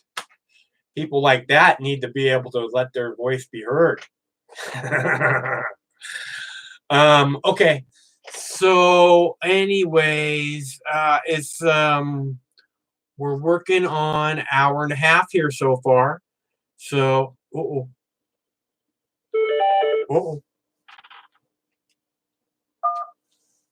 hello, caller. Hey, I've called in twice, probably about 6 months ago, and probably like a year before that. My name's Thomas. Hey, Thomas. I think, what should I call you, Mox or Mike, or what do you prefer? You can call me Mike. Okay, cool. Let me, I'm gonna mute my TV so there's no feedback there, or my computer there. Yeah, I like your college show. Just to give you a little bit of where I'm coming from here, I'm in my mid 40s. I voted for Ross Perot in '92. That was the first election I ever voted for. Then I've always been like some kind of third party type, someone that liked third parties. I think like in the year 2000, I voted for like a libertarian, and then 2008, I voted for Ron Paul. Then after that, it was Bernie Sanders. And then, it was Gary Johnson, then Bernie Sanders. When he didn't win the nomination, then I voted for Jill Stein.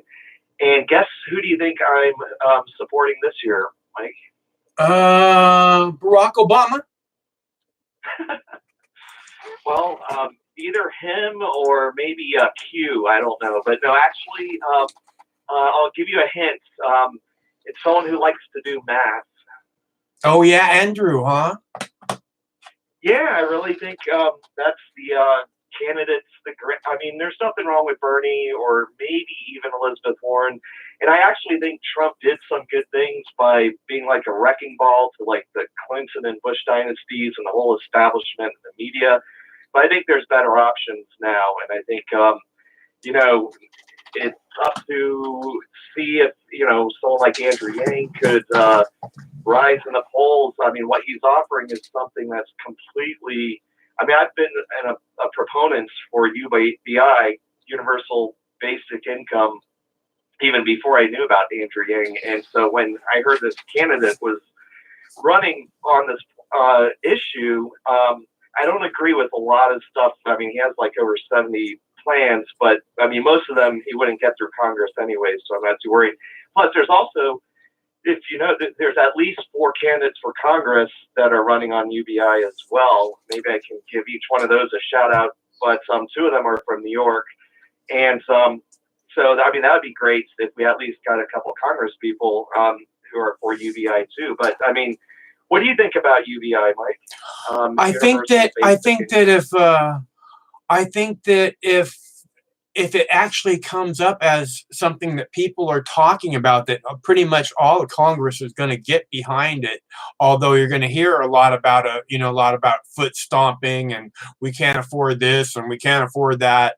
But I think that the people will be overwhelmingly for it. It seems like. I don't know why they would be against it. I don't know what kind of person in their right mind would be against actually getting something back from this horrific piece of shit government for a change, Well, 78% of people, according to, you can just Google it, like, are living paycheck to paycheck. Like 50% can't afford a $500 unexpected bill. Yeah. I would love if Elizabeth Warren took the issue. Then, and I wish Bernie would as well. I mean, the only one that's actually supporting it is Andrew Yang, and he's building some momentum. So, I mean, I've donated to his campaign, tweeted, gotten some Twitter battles, on the internet about it and stuff. And I mean, I might even make some videos in the future. I see there's like consistently like lots of people, like he has that same kind of enthusiasm that Ron Paul and Bernie Sanders had like 4 years ago. He has that kind of outsider kind of thing going on for sure, where he's not, he's not part of the game or whatever, and people seem to appreciate that. You know what I mean? Yeah. Even I think Tulsi Gabbard said she was open to UBI, but I liked her campaign as well. I just think it might be a little too late for her, but I think should stick in there and see. I mean, 'cause anything can happen. You never know with health issues or whatever, and there's still like 4 months away, so who knows, and at least she can get some issues out that she's passionate about. But I do think universal basic income, I mean, think of 78% of people living paycheck to paycheck. And I mean, just, oh my gosh, like, just imagine that being gone. And all of a sudden, like, it seemed like we went into a weird quantum string, like after 9/11 and stuff. And this is like an opportunity. I mean, it's going to be better no matter if Elizabeth Warren, Bernie Sanders wins either. I think, even though I don't agree with a lot of their issues, but I think they're all honest, integral, reform type candidates. But I think with universal basic income, that's like a higher level. I mean, Medicare for all would be good too. But see, I don't really think that Bernie Sanders or Elizabeth Warren can beat Donald Trump in a debate. And I think the debates are incredibly important. And I think that I would really like to see Andrew Yang and Donald Trump debate, though. I think that would be very, very different. I think that would be a completely different spectacle than seeing Bernie Sanders or Elizabeth Warren debate him, which is unfortunate because they should all be able to approach it from kind of the same way and just destroy Donald Trump. But they're going to approach it from the same way they do, professional politicians do. And then him being an outsider, would be able to see things in a completely different perspective. Yeah, even though they're kind of reform candidates, they still have let that, politics as usual type of culture, kind of seep into them a little bit. You can tell. I mean, I do think Andrew would have the best chance. I think one of the things that, they're going to hit him on is, in the next debates, is his experience in government. I mean,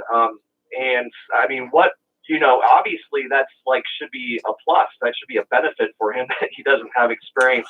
It was a benefit for Donald Trump, and for sure, and I'm pretty sure for Ross Perot it was a benefit also. Well, Ross Perot, I mean, he was a billionaire. He had a military record. I mean, Andrew Yang has, he started a great nonprofit organization that created thousands of jobs. He's really smart. He has the right policies, and he's proven himself so far. Raising $10 billion, he's pulling like 4th place to 6th place. But I mean, last time they asked him, like, what qualifications do you have to be commander in chief? And or why should why should we trust you in that position? What do you think he could say to answer that question? I mean, you have Pete Buttigieg, who's a veteran, Tulsi Gabbard. Joe Biden. I mean, he should have no qualifications on that. He voted for the Iraq War, and I agree. Joe Biden seems to have just no real. You can look at his. This is the thing, and I see. I don't see exact same thing with Bernie Sanders, but these guys who've been doing this forever, you know what I mean? They've been there, and they're the ones who brought us to here, and now we're supposed to trust them to guide us out of here to a better place. I don't think so. You know what I'm saying? Yeah, I mean. That's why Andrew Yang does look like people without the experience do look like such a fresh a breath of fresh air, and that's going to be a good thing, hopefully. Yeah, absolutely. And by the way, I guess I'll have to do a shameless plug. That's my Twitter handle. It's not breath of fresh air; it's blast of fresh air. But anyways, I'm not here to promote that. But I do want. If you don't mind, I'd let you know there is this guy named Ryan Blevins for Congress who said he's for the freedom dividends, and there's 3 other people. There is JFK, like II or something. That's his Twitter handle. He's from the Harlem district. He's for UI. There's another guy called Jonathan Herzog. You'll have to spell Jonathan right, so I forgot. There's this other person that's you see who's in Maryland that is running for UBI. I should get a list here, but there's I mean, you can research that based on the information I just gave. So that's pretty exciting. Like 4 people in competitive districts running off UBI. I mean, that'd be great to see some, pressure in Congress being built on that. But, we'll see what happens, I guess. I mean, he's growing it. I think the biggest thing is, you talk about people always voting against their best interests. I mean, this is so in people's best interests.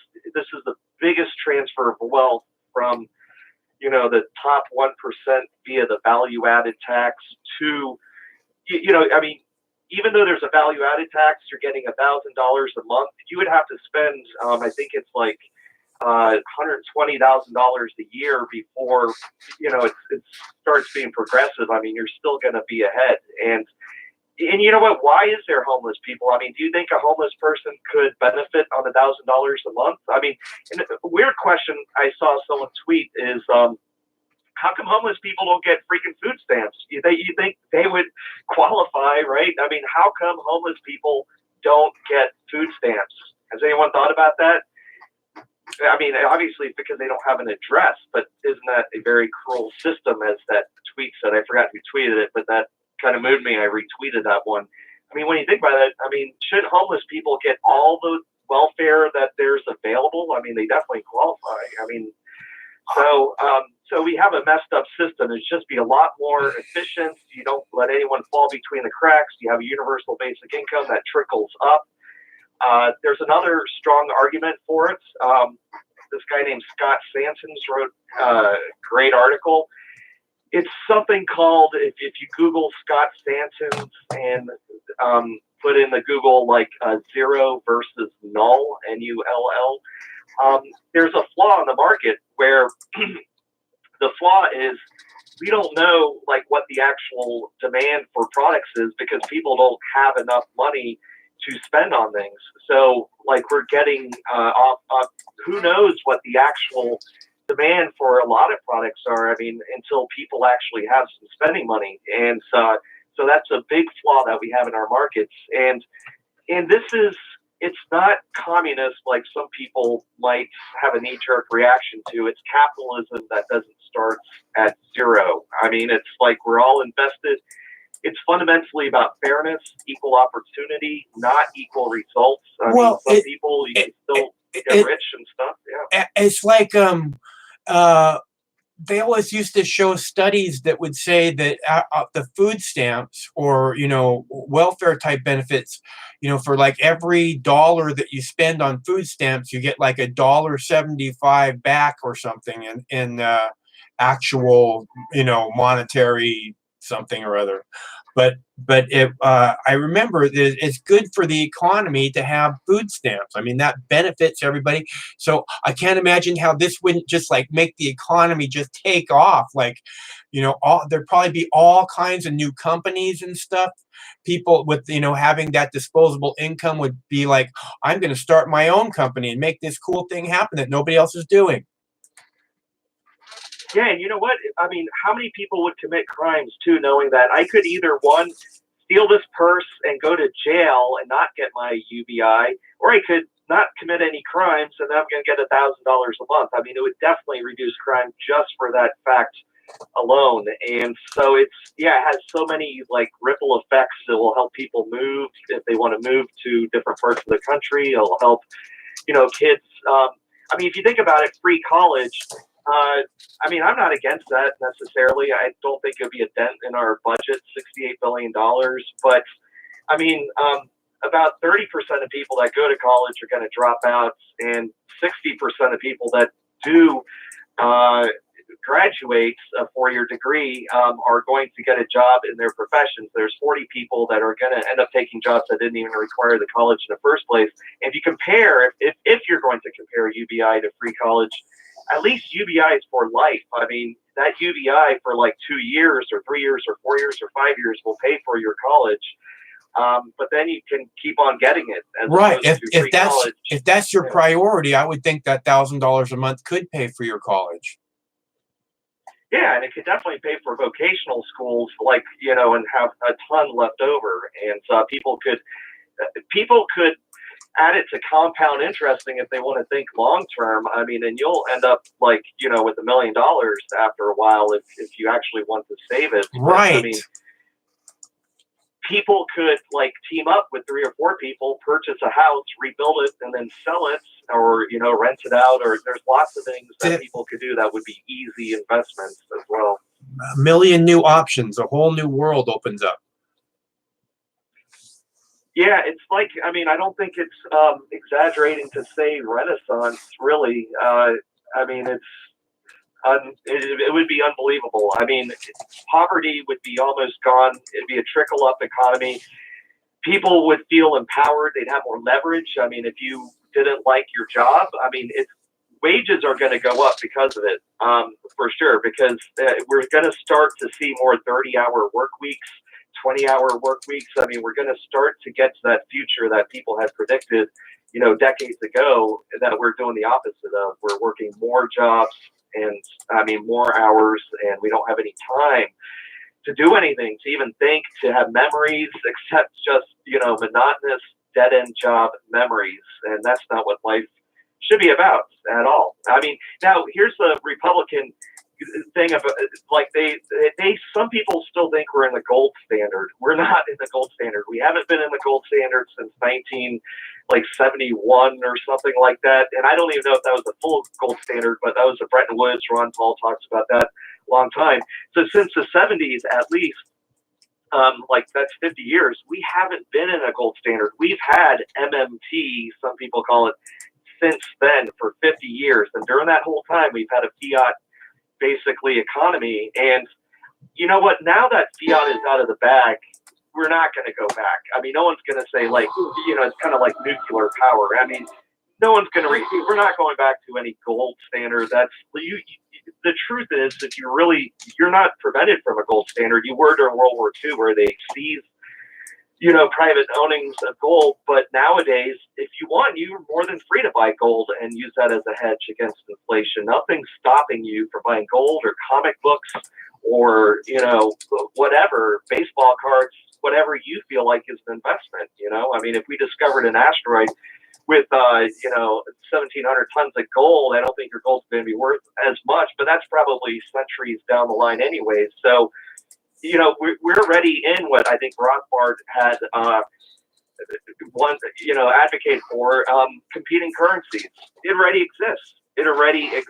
We just don't really realize it. I mean, with Visa, MasterCard, you can easily go to Europe and buy stuff and have things like translated monetarily fairly quickly. I mean, so, if you don't want to, you can buy Bitcoin. I mean, it already exists. It's just most people have confidence and faith in the greenback, in the dollar. And I think that's what we're going to continue to use. People will have more confidence and faith in it if it's a trickle-up system, if it's transparent, if the people that represent us, are accountable. And so well, a trickle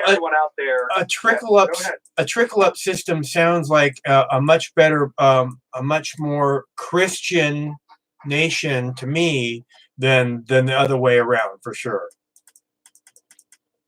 Yeah, it does. I mean, it's about equal opportunity, not results. I mean, if you want to get on a real low level fundamental philosophy about this, it's about equal opportunity. I mean, that is the case that Andrew Yang could make. It's about equal opportunity. And however you want to define equal opportunity, whether that's education, whether that's growing up in a house. I mean, is it anyone's, and I don't want to, I know life's not fair, but I mean, if you were born to a Rothschild, let's say, compared to someone that's born to some slum in like New Orleans or whatever, I mean, is it up to the child? I mean, you have to get a license to drive a car, but you don't need a license to, pump out kids. I mean, people are talking about wanting a license for guns, yet no one wants to have a license for kids. And I'm not saying you should. That shouldn't be government regulated, but I'm just talking morally here. I mean, if you're going to have a kid, you at least have to have the obligation to give them the fairest chance possible. And what we can all agree on, even people not involved in politics, they probably like sports. And in sports, everyone wants a fair game. People aren't going to watch a game where it's rigged, where the referee, where the footballs are inflated wrong or whatever. So, so at what age does the UBI start? 18. 18, okay. Yeah, and if you have Social Security, it stacks on top of Social Security. It stacks on top of some veterans benefits, and there's like 3 or 4 other things. Disability, I think, as well. No, because you were One saying you were thing- talking about the kids and it being fair and leveling, being leveling the playing ground and all. And I was thinking that, um, because really, I mean, maybe they should get that money too, and it should be put into some kind of an account, um, Yeah. so that from the time they're born, these people, there isn't going to be, as you're saying, it's going to end poverty in the country if we were to actually do this Yeah, properly. I think that makes sense. That I couldn't oppose that. And you know what? There's a lot of things that can be built on it. I think it's a foundation, and people that sometimes I hear argue, saying like, "Oh, it's not just perfect right now; it needs to be twice as much or whatever." You got to get it at least through the door. I mean, once it's through the door, if we elect Congress properly, if we have democracy dollars, ranked choice voting, if we're just generally more involved, then then you can get those other things. I mean, so I mean, Yeah. that's what happened in 1971.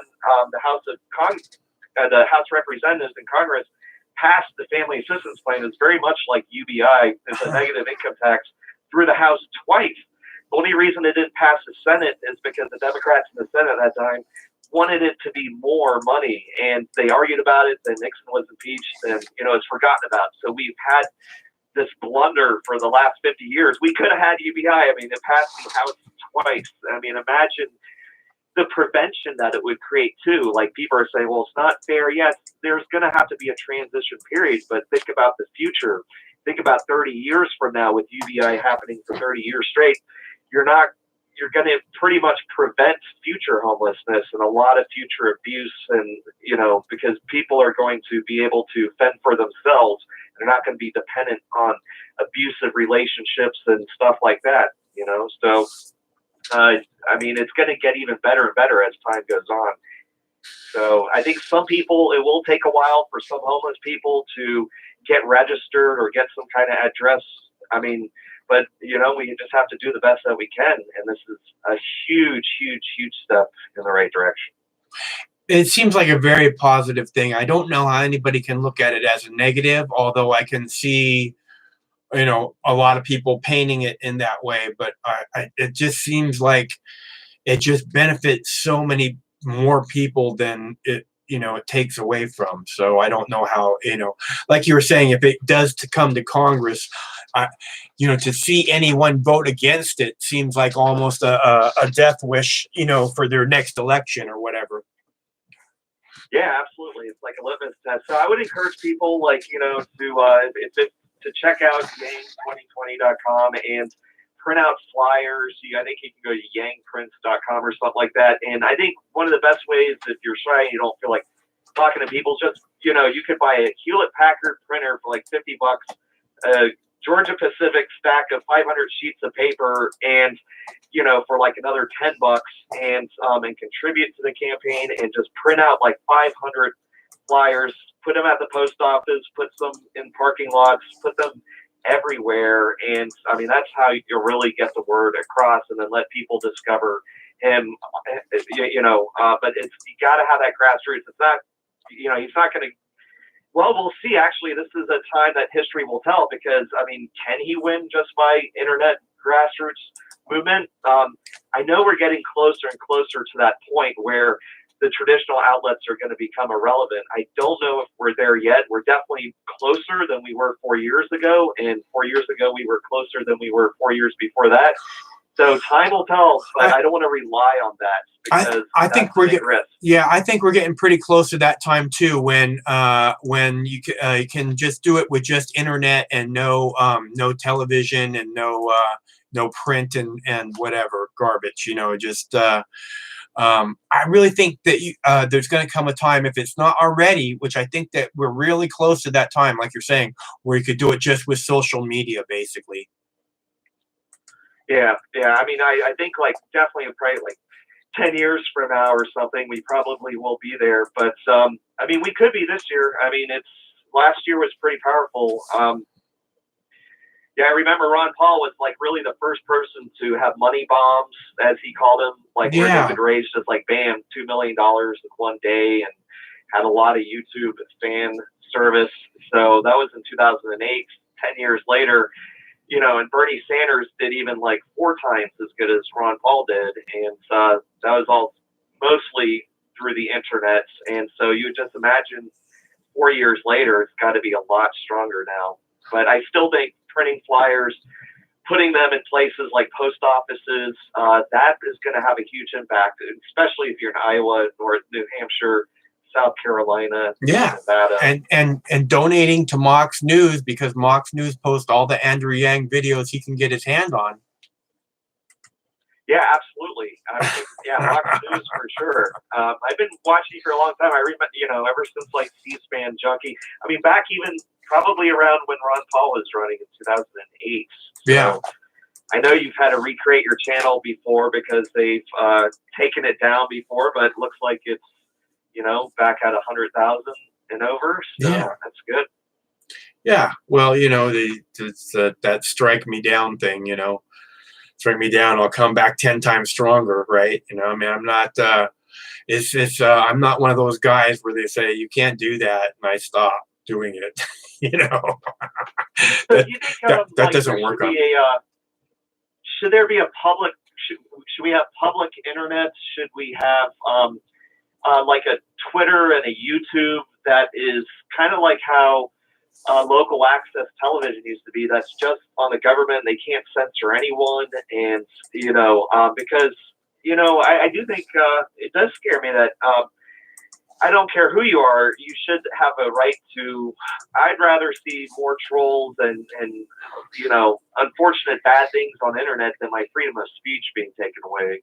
Yeah, I, you know, that's what I've said all along is I mean, on yesterday's live broadcast or call-in show, I said that anyone who's trying to censor freedom of expression, freedom of speech is a threat to all humanity, in my opinion.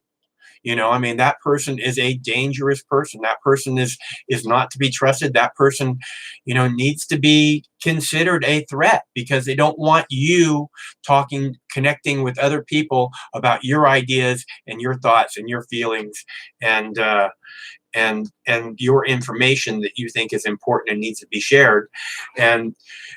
And that's, you know, that's what makes YouTube such a beautiful thing, is that we all came together to reach out. And again, that's what this show is about, is the call-in show is about, is that YouTube is trying to take that away from us. YouTube or Google, whoever, the management at YouTube that's been put in place hates us all coming together, hates us talking to each other, hates us doing anything that's politically, you know, grassroots and genuinely grassroots. And so that's why I'm doing this show. You know, we have to try and all come together and all reach out and all, you know, have our voices heard, because everybody I hear, you know, even though they have different political stance, they're not that different. You know, we're all talking kind of about the same stuff and about what it is that's really important is, you know, and that's the future and where we want to go from here. So, you know, one thing I like about the videos that you put up is the titles that you put up for the clips that, you know, and you're great at putting titles to these videos. Some of them make me laugh hilariously.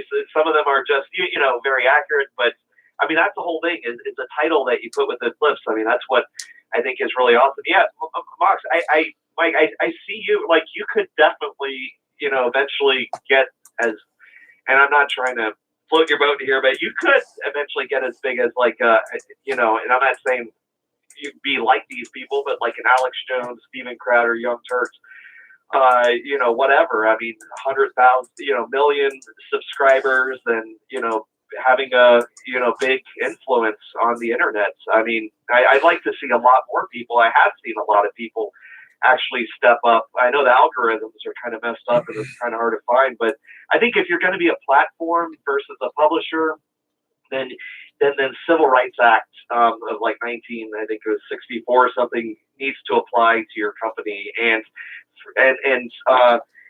people's identity as their character and their principles need to apply to that as well, and not just physical characteristics. And so I think that would be the way to go. And there has to be some kind of due process within a speedy time. Like, I mean, people should be allowed to put up complaints, but then it should be reviewed. You should be able to rebut it. You should be able to have like a fair hearing that's open to the public and all of that kind of stuff, so that shouldn't be too hard to work out.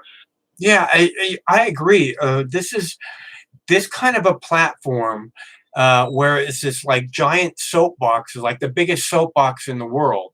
There has to be like a freedom of speech guardian kind of setup, where it's like first and foremost freedom of speech, and then we'll go from there. And if there's like some kind of overwhelming thing, then we'll have a discussion about it, and we'll say, okay, well then I guess the majority believes things should be this way, I guess. I don't know. I think that freedom of speech needs to be, like I said, anybody who's trying to limit that or censor freedom of speech in any way really is a threat to society, a threat to all mankind.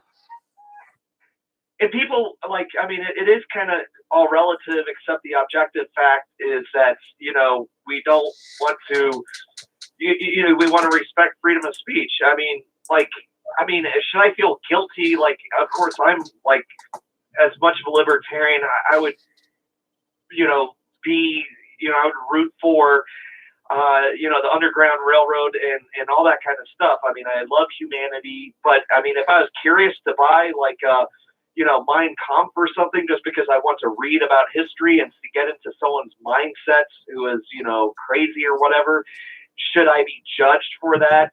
Do I have to feel like I need to hide that information, or am I going to be put in some kind of algorithm and now judged because of that? I mean, it's all BS. I mean, anyways, and I mean, it's just, we can learn from everything if we can like think about things logically and debates and stuff. So even if,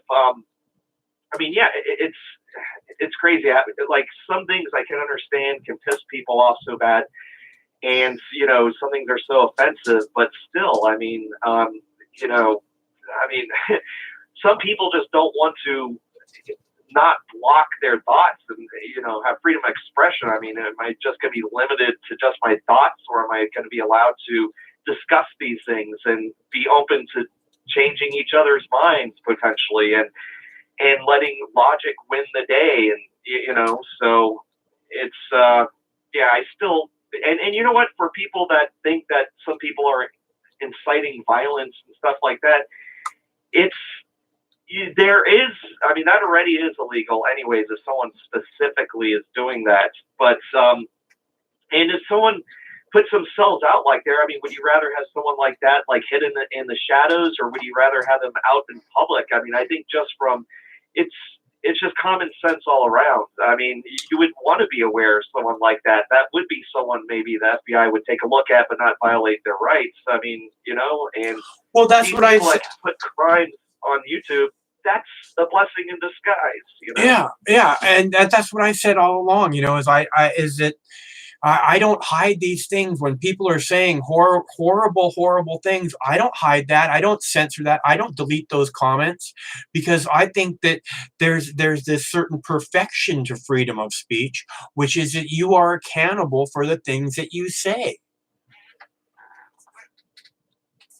That's deep. I actually, that went over my head, but I feel like it has something to it. Well, it's exactly what you just said. What you just said is that if someone feels that way, these are the kind of things that if someone wants to express racist or homophobic type feelings, these are the kind of things that you want to know about that person, so that you can say, so that they don't put it underground, and then you don't know, and you're like associating with this person who you probably would rather not associate with because they are filled with hate or whatever. Yeah, exactly. That's true. And you know what? Sometimes we have to. It'll make us even better and stronger. Like, it'll take maybe a little more time to see how ridiculous some things are. But, Yeah, right. The Exactly. more toughest things that we face, the stronger our arguments will be to realize what our morals and what we feel in our heart is.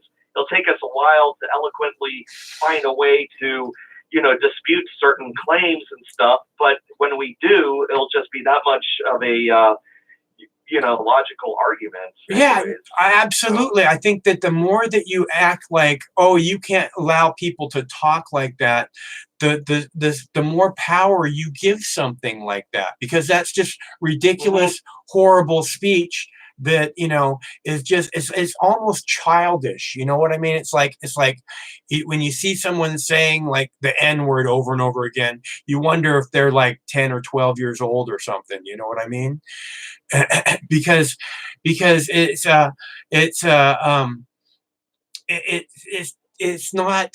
not is I don't know. I kind of lost my train of thought there, but you know where I'm going. It's just these are not the kind of things. Shooting themselves. Yeah, what I'm saying is like what you said. It's not logical, and eventually we'll come to that point to where we're saying, look, this is just a childish thing. We shouldn't be threatened because that person is a childish person or whatever.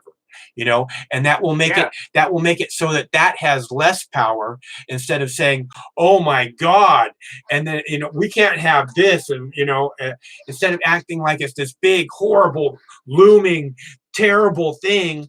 It's this petty little thing that some childish person fucking won't get over. So let's move on. I mean, it's not a big deal. It's like it's tyranny, and which is very childish. So one last subject, if you're up for it. I was thinking about kind of similar to UBI, but not exactly, is reparations. I thought about it. I know it's going to be unpopular with some people, but I'm for it. And I would, calculate probably about 120 something or something thousand for every, descendant of a slaves. Because that equals about today's dollars of, the 4 meals and 4 acres and a meal or something. And not to say that even is sufficient, but at least it's something reasonable that we could afford. And I would say, you could do it like in 2 steps, like, maybe I think it's like $3 or $5 trillion. I forgot, but like you could do like 1 or 2 trillion at once or half of it. And then in about 20 years, you do the second payment. And that way, if some people do blow it on stupid things, hopefully they'll learn in 20 years to use the second half more wisely. But, and give it right to the people. Don't give it to the leaders who are going to, use it for their own special interests. The same argument with UBI. You want to give it right to the people. People are poor. Well, what's the solution? Give them money, just like people need education, and get them to school. Like there's poverty. What do you fix with poverty? Cash and purchasing power, leverage, power. And so I think the same thing with the student debt. It's going to help everyone. I mean, what are Black people going to use it on? They're going to spend it in the local economy, and it's just going to trickle up and circulate throughout the economy. You're going to have less crime. You're going to have people that feel like they're invested in this country, that they're appreciated, that they're acknowledged. Yeah, that they have it, that they actually have a chance. Yeah, fair opportunity, and that people. I would love for that to happen. I mean, it'd be finally a scar that's starting to at least be healed for this generation, and I think we would all benefit. And I don't think it's a bad thing at all. I mean, I think it'd be great. It would probably end up saving money. I mean, it would create an economic boom. For sure. A lot of people be vying for their money. There'd be a lot of investments, a lot of people going to school, a lot of people fixing up their homes and properties and there'd be doing it, so et cetera. there'd be so many new businesses too. So many people Yeah. have ideas that they just can't make happen because they just don't have this little bit of extra to make it happen. You know, there'd be so I mean, many it's an new easy case. businesses. I don't know why politicians run for it. I wish Andrew Yang would, you know, and Bernie and other people would just be more bold on it, because I mean, if you have these common sense principles that no one can give you a good argument against, I mean, it's only going to be to your benefit to say. I mean, you know, you just have to know how to pay for it. And I did the math. I mean, I forgot how many trillions, but it's like it's less than we spent on the Iraq war, and I would just do half of it at one time and then wait another 20 years and then do another half then, and we definitely afford it. So yeah. But well, Mike, yeah, good chat with you, man. Hopefully I'll call in some other time in the future. Yeah, it's good to hear from you. I'm glad you called. All right, cool. Take care, and I hope you have a good weekend. See ya. Okay, you too. Stay cool.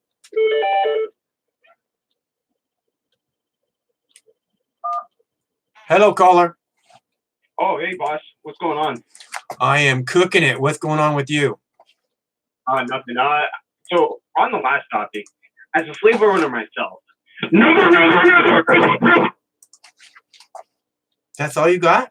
That the best you can do? Seriously? Come on, man.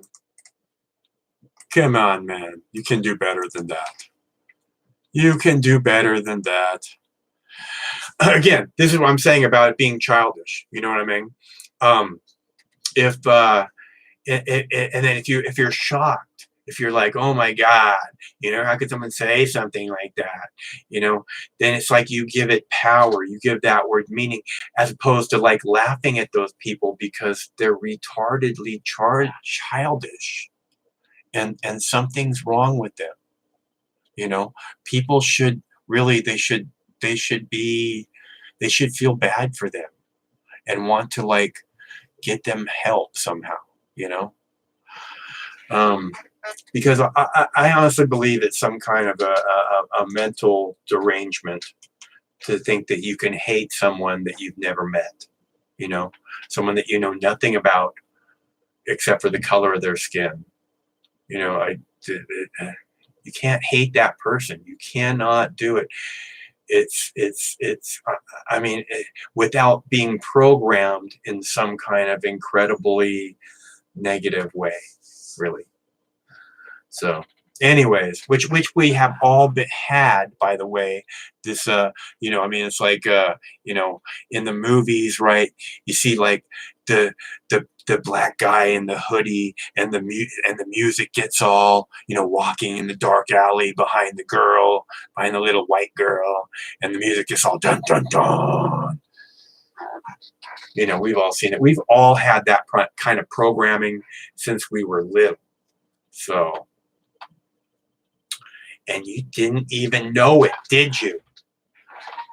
All right. So, okay. So we got 2 hours and 17 minutes. That's pretty good. We only did an hour last night, right? So anyways, and we had some interesting callers, right? And it would be really nice if someone wanted to kick down for a pizza. Anybody want to buy me a pizza? I like pizza. I really like pizza. So if you want to kick down for pizza, that'd be awesome. Or I need to get some dirt so I can start growing some Christmas trees. So we have a nice background of Christmas trees for the future call-in shows for the holiday season.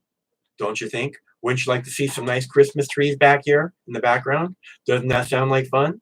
I think it sounds like fun. We should do that. But I got to get some dirt. So, and I'm dirt poor, which means I can't afford dirt. I would grow my own food if I could just afford dirt, but I can't even afford dirt. So I would grow my own medicine if I could grow. I grow my own Christmas trees for the background, but I can't afford dirt. So if you want to help out with that, it's easy to do. There's clickable links in the text body of this video, or you can go to moxnews.com. It should take less than 2 minutes to give something back to Mox News. There are well over 10,000 videos on this one Mox News YouTube page.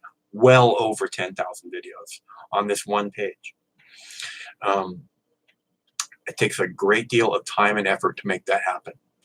And any encouragement that you guys give, you know, if you guys like the idea of me doing this call-in show, it'd be nice if you kick down for pizza. Say, yeah, man, I got a pizza for you, Mox. Fucking hey, keep up the call-in show. We like that. We like the call-in show. We want you. It's a very, very good idea.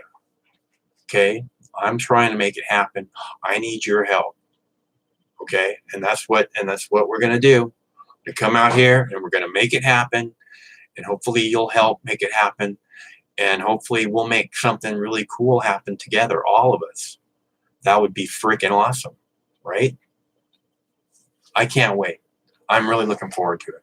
So, again, if you like what we make happen here at Mox News survives solely on contributions from good people like you. You know, if you don't give back, no one will. I'm telling you. If you don't give something, no one does. I go days and days and days with no one giving anything back all the time. So, and Mox News survives solely on contributions from good people like you, okay? I don't monetize any videos. There's no commercials. I'm clearly trying to do the right thing by you. I don't censor you. I believe in freedom. I fight for freedom, right? You guys get that, right? Freedom for everybody. Freedom is a beautiful thing. Freedom is what we need. Is all this. We need all these laws and repression taken off of us so that we can build the unique, beautiful world that only we could build. And unfortunately, we're hammered down and overworked and underappreciated, and you know, everybody's trying to whatever, you know, everybody's just trying to make it. Everybody's trying to make it, and then just be able to relax for a minute, you know, just want to relax for a minute, you know. So we can do it. We can build that world. We can make it happen. But I need your help, you know. It's only with your help that Mox News will continue to go on and fight for freedom and a better world for all of us. So please, if you can, give something back to Mox News. If you can kick down for pizza, that would just be super generous of you. I like pizza. I really like pizza. I think I'm going to go have a pizza right now. I got a frozen pizza in the oven. Little square one, cost $1. I'm going to go put it in the toaster oven. Add a little bit of mozzarella cheese. Oh, can't go wrong. All right, guys, it's good to hear from you. I love doing this. I love touching bases with you. I'm glad we're doing this. I'm glad I made this happen today. I'm glad, you know, that we stuck it out for a couple of hours so we could have extra callers. I'm looking forward to making it happen again next week. On Monday, we'll do 6 p.m. 6 p.m. We're going to plan on 6 p.m. We may have to change it around, but right now that's the time, 6 p.m. And I hope we see you there, and I hope you call. And if you can, please give something back to Mox News, because I spend a lot of time doing this, and it's only with your support that I'll be able to continue to make it happen. All right.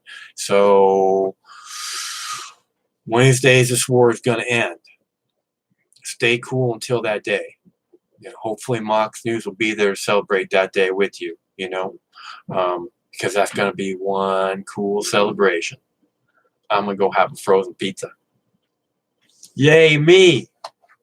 Yay, frozen pizza. Yeah, now that, see, I love the modern world. Don't get me wrong. I love my fucking toaster waffles as much as the next guy. I just think, you know, we have to give up soy sauce. You know, plain rice, then it has to be plain rice. You know, that's all I'm saying. I can live with plain rice. I mean, I just add a little bit of black pepper. You know, I don't have to have soy sauce. Just a little bit of black pepper. I'm good. Plain rice with black pepper. Okay. Thanks for tuning in. Till next week. Stay cool.